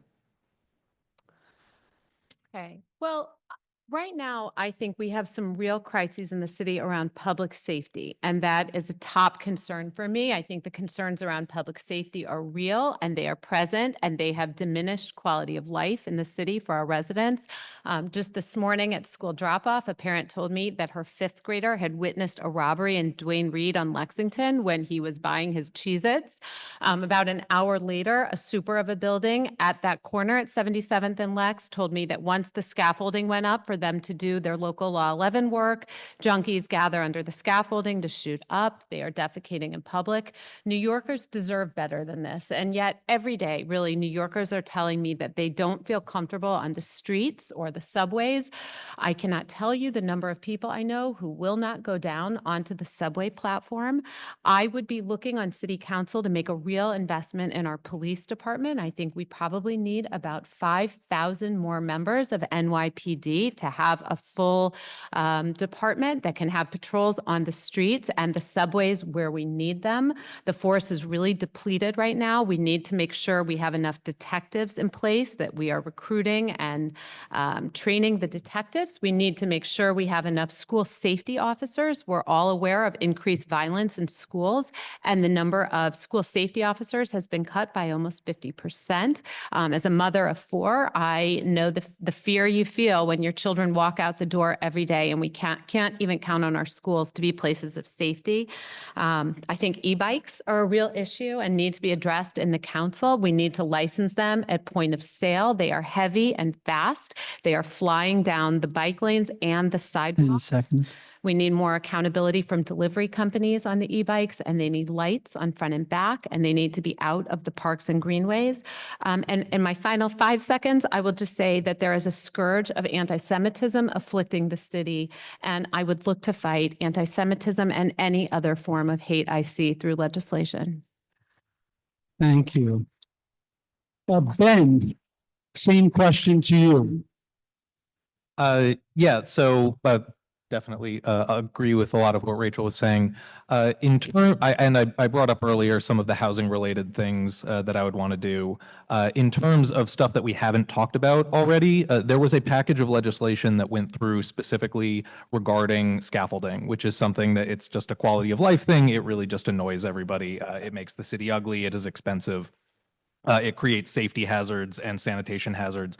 And one thing that a lot of policy experts who deal in this area have been talking about that was not included in this package, and I think was a result largely of lobbying from the kind of industry that is responsible for putting that stuff up, is allowing inspections of buildings, safety inspections of buildings to be done using technology that would prevent you, or would no longer require a human being to actually go up there and do it. You could use a camera, you could use a drone, a high resolution camera, or a drone. That's a very basic quality of life thing that we would have an enormous impact on our neighborhood and on our city. And I would want to do that with essentially no cost to anyone in the neighborhood except the companies that build these scaffolding things. And I would want to introduce that on day one. Thank you. Let's come all the way down here to Vanessa. Okay, thank you. I'm going to preface my answer by first just saying that I am very clear about what the role of a city council member is and about how it's local issues that really impact our day-to-day life. I shared my background. I started in the Foreign Service, but then it was working as a public school teacher where I saw right here in New York City, where I saw where the city issues are what I believe where we can make the most difference and what impacts us. That said, these are very interesting times that we live in, where we know as New Yorkers in the city of New York, we are being directly attacked by the federal administration. And therefore, I believe that we need a way to fight back. So something that I think we need to consider and that I'm looking into is introducing a bill in the city council that would mirror a bill that's at the state level right now, that states that if and when the Trump administration denies our city federal funding that we're entitled to, against court orders, that the city of New York, as an employer of over 300,000 municipal employees, would be able to take our federal tax withholdings and reapply them and spend them toward our city services. So I think that that's one way that we can fight back against what we know is happening to our city services already. We know that there are already cuts in things like Meals on Wheels, in services for seniors, in public education. We know it's coming. So should we be able to find other ways to fight back before I take office on January 1st, that would be great. But that is one piece of legislation that I am interested in working on. Thank you. Faith.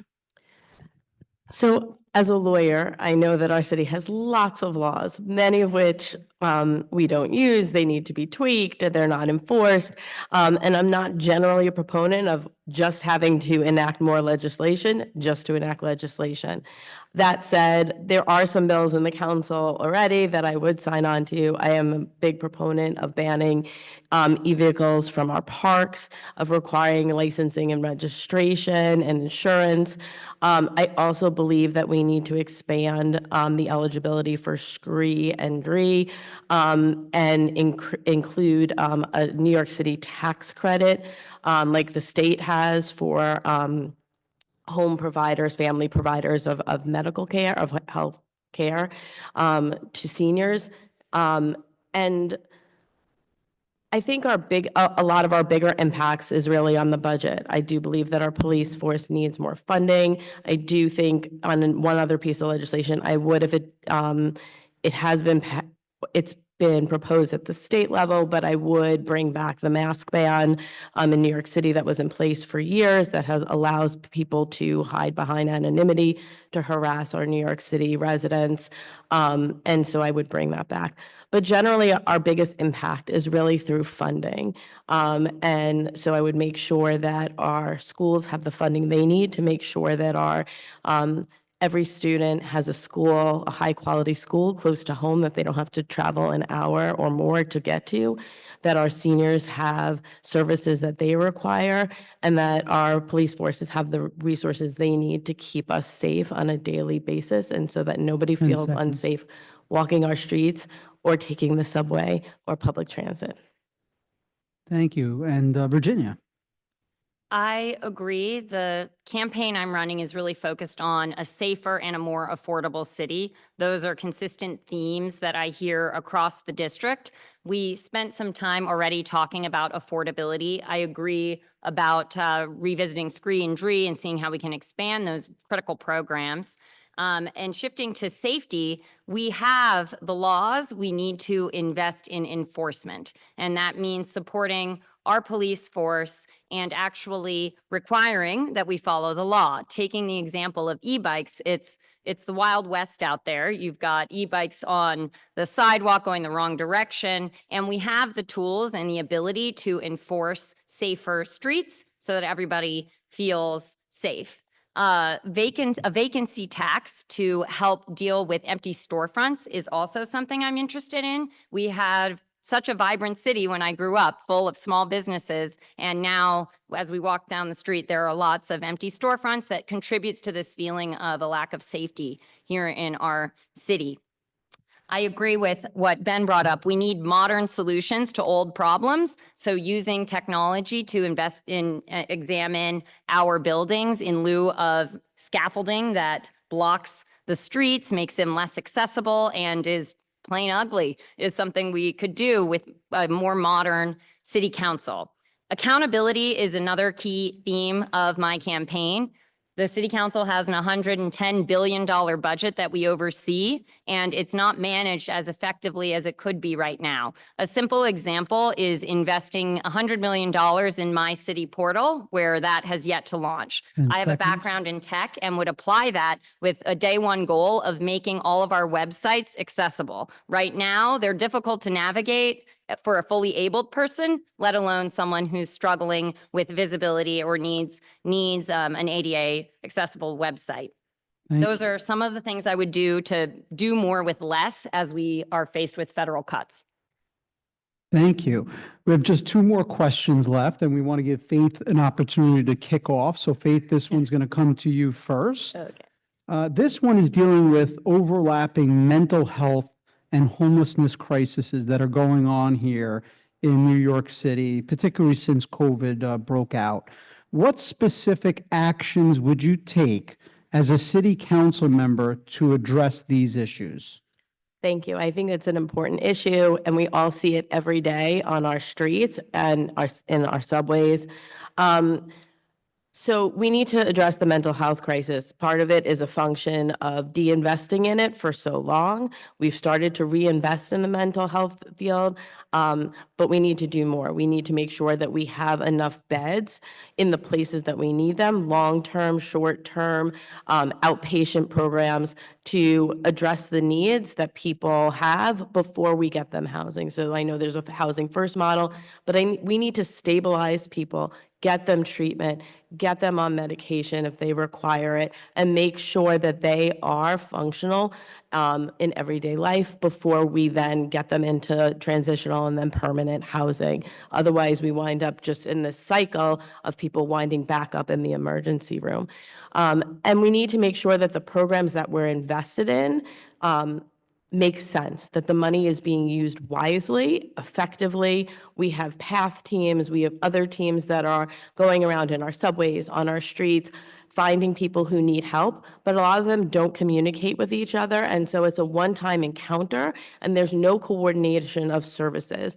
Law enforcement may bring someone to Bellevue, a social worker may step in, but there's no ultimate coordination of services, and so people are falling through the cracks. So we need to make sure that there is coordination, that people are working together to advocate for those who need advocating for, that don't have other people to advocate for them. And that way we know that people are getting the help that they need for as long as they need it. We have programs that allow for outpatient forced outpatient medication. We need to make sure that we're utilizing all of the tools we have in our toolbox to get people the help that they need long-term, and then get supportive housing and get people in housing that have wraparound services, that have mental health treatment, that have medical care, that then have job training so that we can get people stabilized and transitioned into long-term success. Ben, let's go down to you. Mental health and homelessness. Yes, thank you. So before I talk about the mental health crisis, which is absolutely, I think, one of the most important public safety and public health problems that we have in the city, I do think it's important to remember that more than half of the homeless people who are living in New York don't have any kind of drug or mental health problem. They're just living the worst possible manifestation of the broader housing affordability crisis that everybody is living in. There are people who had domestic violence and they had to leave and had nowhere to go, or they got evicted and they had to leave and had nowhere to go. So anything that we as this, but they, even though they don't have any kind of problem like that, they're still pulling resources away from the broader social services that the city provides. So anything that we as policymakers and local leaders can do to reduce the overall cost of living will reduce the homelessness problem for the most severe cases. When you're talking about homelessness, people who are homeless who have mental health or drug problems and needs, ultimately you do need to put everybody into a permanent supportive setting that really fits their needs. There is a big problem of lack of coordination between the types of services that that the city is investing in and the actual needs. We have somewhere on the in the thousands of permanent supportive housing units that are totally vacant, not because there is not a need for them, but because the types of services that they are providing in the building do not match the needs of the clients that they are being fed by the city departments. You will have a person over here who maybe has schizophrenia or a drug problem, and you have empty units over here for people with a different type of problem. You have units over here for people with that particular type of problem, and we are not doing a good job of connecting people with the appropriate kind of service. And as a result, we end up with people who live on the street. Whenever you see a person on the street who has a mental health, who's experiencing a mental health crisis, it's not because nobody went and told them, hey, we can provide you with services. It's just because they fell through one of these bureaucratic cracks. And this has been, from my very first days working with the division of the budget, the thing that I have been most focused on in public service has been making our government work more efficiency and using performance data to make sure that we are actually doing those things without those kinds of problems manifesting. And homelessness is the thing where I think it's most needed right now. Thank you. Rachel. Thank you. As a former legal aid attorney whose focus was Medicaid and access to healthcare and who served populations that needed safety net programs, I'm particularly sensitized around these issues. New York is experiencing epidemics of mental health and homelessness that have not been adequately addressed. You can see it on the streets. People simply aren't getting the care they need. I take the subway every day, and maybe 3 days out of the week it's fine, but I can guarantee that at least 2 days out of the week, someone is on the platform or in a car who is not well and really needs some help. And it also creates an environment that isn't comfortable for the others around them. We must do better. That said, there are organizations out there that are doing so many things right, like Project Renewal, which provides supportive housing. I think they have 12 sites across all 5 boroughs, and they pair that with wraparound services like job training, like casework, whether it's for HIV or making sure a child in a family can be placed in a school.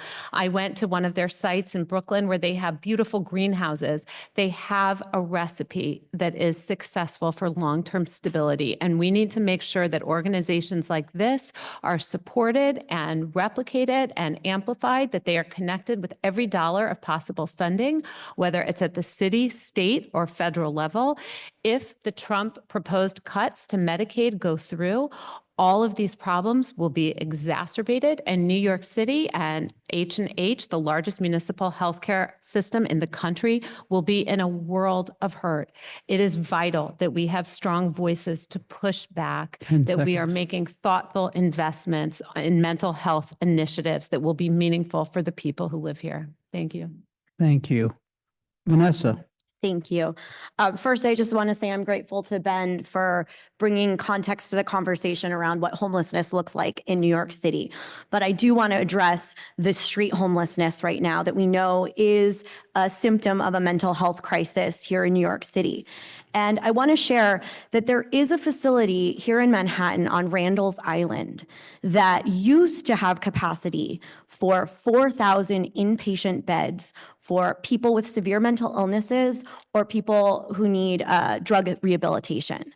And currently, it has 50 beds.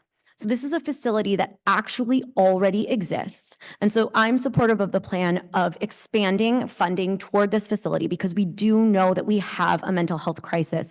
Every single elected official that you talk to during the course of this campaign will talk about it. So again, this is a point where we need to put our funding toward our values. But we also know that one of the challenges in finding in servicing individuals with severe mental illness is that we don't have the enough mental health care providers who want to work in these public settings. So I'm also supportive of a student loan repayment program for mental health providers who would commit to working within the public system and actually put resources towards solving this mental health crisis. And finally, I want to talk about something that was sort of brought up, but there are approximately 6 different city services or nonprofit organizations that provide services to people experiencing homelessness or people living on the streets. And right now, we heard a little bit about the lack of coordination. This is actually also a tech problem, and one that I will use the best tech consultants to fix. But these systems, we need to have systems that speak to each other with privacy settings, but we need to help those providing these services to people living on the streets provide better tailored help for the individuals that they're encountering. Thanks. Thank you. Virginia. Thank you, and thank you for everything that folks have shared on the panel. I agree that our city has had in recent years a homeless and a mental health crisis that is dramatically different from the New York that I grew up in. And we need to take action to get services to the people that clearly need them. And it is contributing to the sentiment of feeling unsafe in our streets. And it's the democratic thing to do. The city needs to be doing more to ensure that there are enough beds and for people that are struggling with mental illness, that they are connected to the services that they need and supportive housing that is holistic. So not just a bed for a night, but longer term solutions.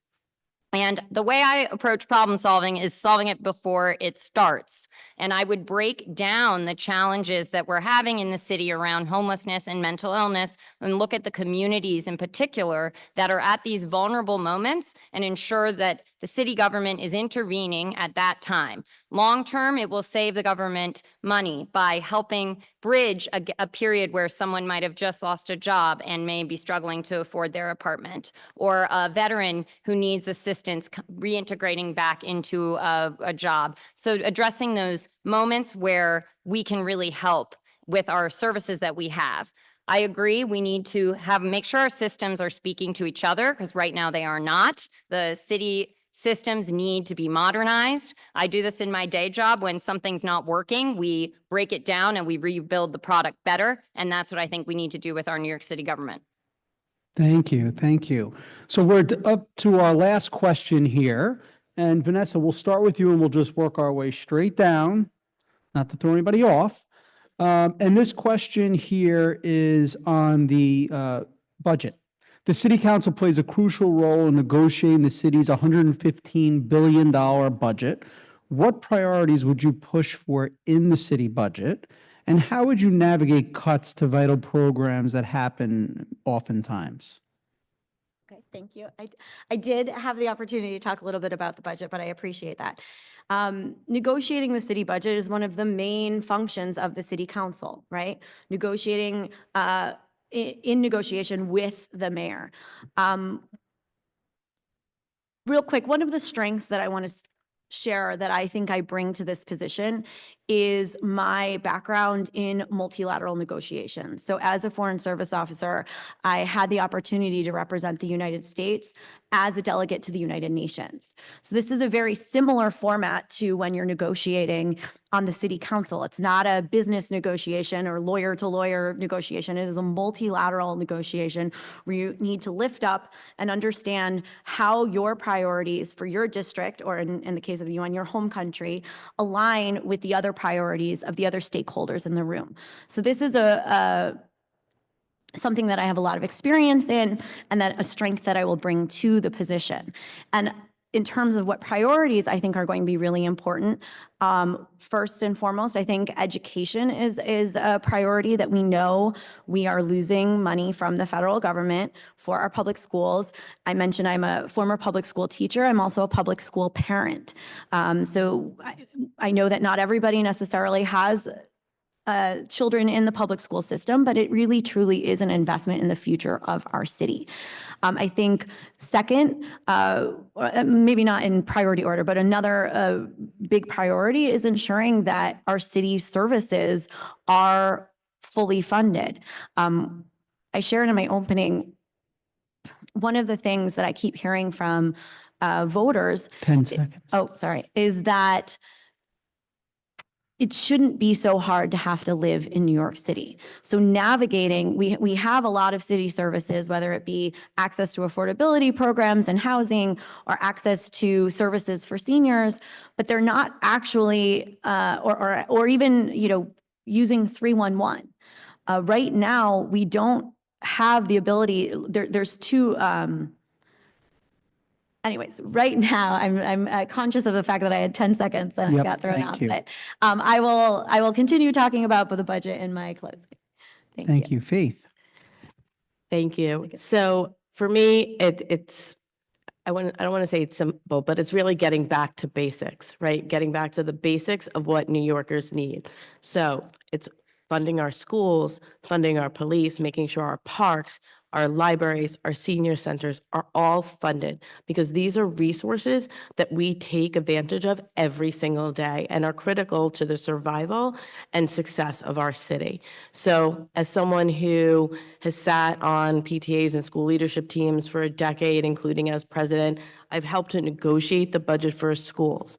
I know the impact that city council has and the budget has on individual schools every single day. It's the difference between enrichment programs and non-enrichment programs. It's the difference between having teachers and paras in a school and not having them. I know, as someone who sits on a parks conservancy, I know the importance of funding our parks. We step in to fill that void when parks doesn't have have enough services. We work with parks every day for funding for projects. We have a park in our district that we're overseeing that's not accessible. And we're working to get the funding to make sure that it's accessible to everyone in our community. There's no reason a park in New York City should be inaccessible to anyone. And safety, we've talked about it. I've spoken to the officers on the street. Not only do people in our community want to see more law enforcement, want to feel more safe on our streets, our precincts don't have the staffing, but they also don't have the funding to make sure that every shift is staffed. That's unacceptable. We're failing our communities by doing that. And then libraries, libraries and senior centers, we've talked about before. These are hubs of socialization, learning, betterment, and they're really critical to our communities. Their access to broadband for people who can afford it at home or who don't have it at home. They're places where people can, learn and improve themselves on a daily basis, and also just meet more people so they don't feel isolated in our communities. They're places for our children to read books and learn and meet other children and Thank you. socialize. So all those are my priorities. Virginia. The New York City budget is larger than most states and larger than many companies with $110 billion. And it is a critical role that City Council plays to allocate where that goes. And it's a reflection of the constituents' values, where we choose to spend it. I agree with a lot of what has been said. We need to invest in the basics, education, ensuring we continue to deliver a high quality of services, sanitation, dealing with the livability of this city and keeping the engine humming. And that is what will also help this city grow and keep people here and have businesses here, developing talent here. I am interested in data-based decisions for the investments that we make in our city programs and measuring success against what we said we would achieve. If we're talking about the example of a homeless shelter, how many people graduated from that program into a long-term housing solution, and using that lens to decide what we invest in. We are going to be facing federal cuts. So thinking about how we can build bridges with the private sector and have more public-private partnerships to ensure that quality of service does not go down while we have to deliver more with less. And it's unacceptable that the city government is not paying our bills on time, as I said before, but that organizations like Lenox Hill Houses would have to float $1 billion or $1 million rather in services that they've given to our constituents and not be paid over a year. Thank you. Rachel. Thank you. Well, so much of the work that I've done over the years has been budget focused, whether it was handling education appropriations in the United States Senate, as a budget committee member when I was in a state legislative office for 6 years, or as the COO of Fifth Avenue Synagogue, where I helped to manage the synagogue budget. I always approach things from the vantage point of operations and making sure that they're running smoothly and well. On the city council, I think it's really vital that any member who's part of the budget process is respectful and thinking about using taxpayer dollars efficiently and well. Priorities for me include public safety, housing, education, our parks. In District 4, we have a really special district that includes many of the most iconic institutions of the city, whether it's New York Public Libraries or Museum Mile, so many of the institutions that contribute to the cultural fabric of New York. And it's vital that we ensure that these institutions are open and accessible for all New Yorkers 7 days a week. We need to put our money where our mouth is and serve the people who live in this city. We've got to get back to baseline and make sure this city is running in the way it should. Today, I feel that that is not the case. We can do much better. New York and the taxpayers who live here and all those who visit here deserve a little better than what we're doing today, and we can do it. Thank you. Ben. Thank you. I'm really glad that we did have this question, and particularly that the question is focusing on priorities, because I think we all, as politicians and as people who live in the city, would love to be able to just provide fund. If we had unlimited money, we would fund everything and everything would be free. But I've tried in the course of my answers tonight to avoid kind of just talking about throwing unlimited funds around, because we are going to have some really difficult trouble with the coming budgets in the coming years because of both the federal problem and the economic crisis that I think we are on the precipice of. And it's going to be important that we prioritize. And so in terms of what I think the most important priorities are, one, it's dealing with our mental health crisis, because as we were talking about earlier, people cannot feel safe and they cannot feel like they have a future in a city where people with mental illness who are potentially creating a violent situation in the city are not getting the treatment they need. I also think that it's important that we prioritize investments in childcare, because those really are investments. They are long-term. They go towards the future of our city, making sure that people, if we lose the families who feel like they can't live here and raise their children, then that is going to have very serious impacts down the line and will really hurt our culture and the feeling of what New York really is. And I definitely think that, I'm the housing guy, that we need to be putting money, making sure that we're investing heavily in affordability and programs for homeless people, particularly with a focus on our senior population and making sure that people can age in place. Investments in getting apartment buildings or people's individual homes to the point where they can, if you might not have been able to access your home, or if you, as you are aging, are no longer able to do that, then you are no longer really in your own home. I had a very dear friend of mine who had lived in rent stabilized housing for decades, but as he got older, his knees went out and he couldn't get up the stairs. It was a walk-up apartment, and he ended up having to leave the state, and that was for me totally devastating. We have to be thinking about the future of our city, but we also have to be thinking about making sure that the people who have made it great can stay here. So those are really my three priorities. Everything is great. I wish that we could invest in everything, but those, we're going to have to start thinking about potential cuts, and those are three things that I think are the most important not to. Thank you. I want to thank all of you for answering my questions, but I do want to give each one of them 1 minute each to tell us why you should be voting for them. Something tells me this is going to be a close race. So I think it's important to hear what they have to say. Why don't we start with Ben and again work our way down this way? Ben, 1 minute closing statement, please.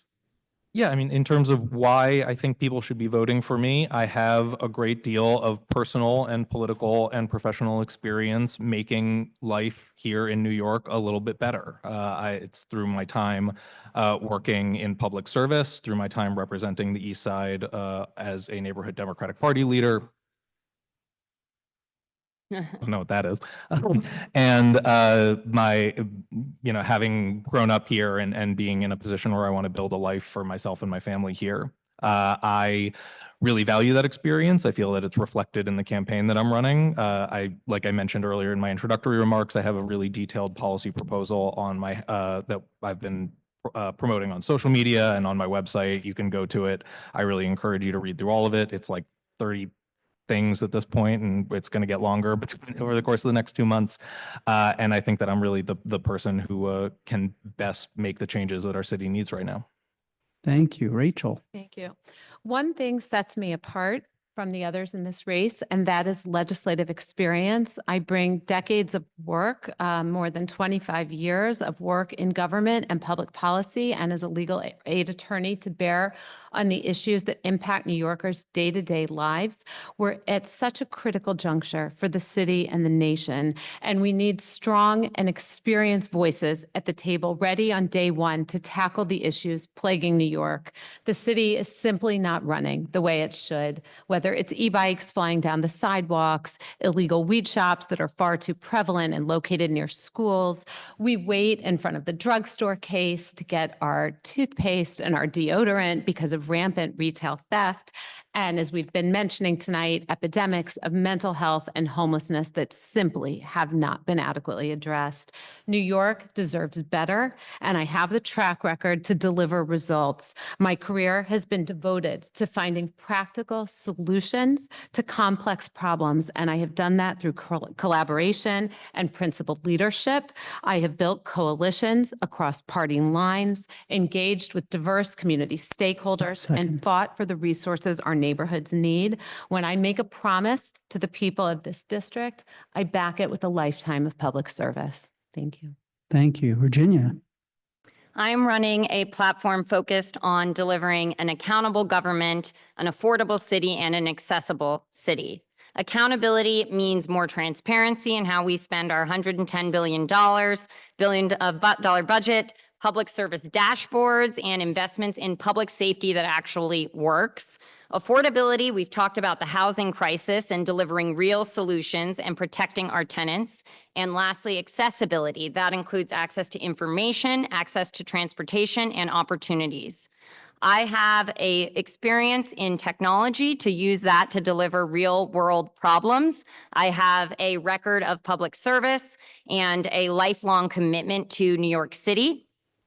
And I know that we need leaders who understand how innovation works and how to regulate tech responsibly. I'll make sure that the city keeps up, expanding access, improving services, and protecting New Yorkers' rights. I've earned the endorsements of 3 Democratic clubs, including 504 Democrats, as well as labor and many elected officials, and I am excited to deliver for New York. Thank you. Faith. Thank you again, everyone, for coming tonight. So a vote for me is a vote to restore faith in government and a vote in your community. I have been doing the work in our community for decades, in our city. I understand how our city works. I understand the importance of city council, its funding on our everyday lives. It's about getting back to basics, making sure that we have a safe, affordable city with great public schools, top-notch services that really meet the needs of everyday New Yorkers, and really just getting back to common sense, understanding that everything we do has real-world impacts on everyday New Yorkers. I know how to get things done. That's why I'm running. I'm not running for some political career. It's about making sure that we have the city that we want, the quality of life we expect and we deserve, that we have a city for everyone, a city that my children not only will be proud to live in when they come back from college, they're not there yet, but that they can afford to live in, just like many others before them. We need the multi-generational city that we used to have, a city that was for the working class, the middle class, the upper class, for everyone. And that's what I'm here to do. I have effective leadership skills, negotiation skills, and I can deliver for us on day one and forever. Thank you. Thank you. Vanessa. It really is unprecedented times. When I'm talking to voters, I'm feeling a real distrust in government right now. I think people are disillusioned with what's going on at the federal level. They're concerned about corruption at Gracie Mansion and City Hall, and they're not feeling connected to their government. And there's just a general distrust of what public service can actually do for the community. I'm running because I know in my heart that government can be a force for good. I've spent my career proving that. I studied public policy. I served our country as a foreign service officer because I knew that public service is the way that we can solve our world's biggest challenges. And I'm running a campaign that is truly responsive to the community and of the people. So every single conversation I'm having with voters, I'm absolutely loving it. I love this process so much. Connecting with voters and learning from them and learning what issues are important to them. And that's the type of responsive government that we need right now. As I mentioned, I have a broad coalition of support, Democratic Club, labor unions, the Working Families Party, and I would love to have all of you alongside me as we run together toward a brighter future for our city. So I'm Vanessa Aronson, and I'm so grateful for the opportunity to talk to all of you tonight and would love to earn your support. Thank you. All right. Well, thank you so much for City Council District 4. all the people running in the upcoming election. I want to give a big thank you for AARP and the New York City Bar for being a host and supporting sponsors. I hope all of you get out and vote, and we will be covering this on amny.com, and it'll be published in AM New York and Manhattan Express, particularly for their district. So thank you all for coming this evening. I appreciate it. Have a great evening.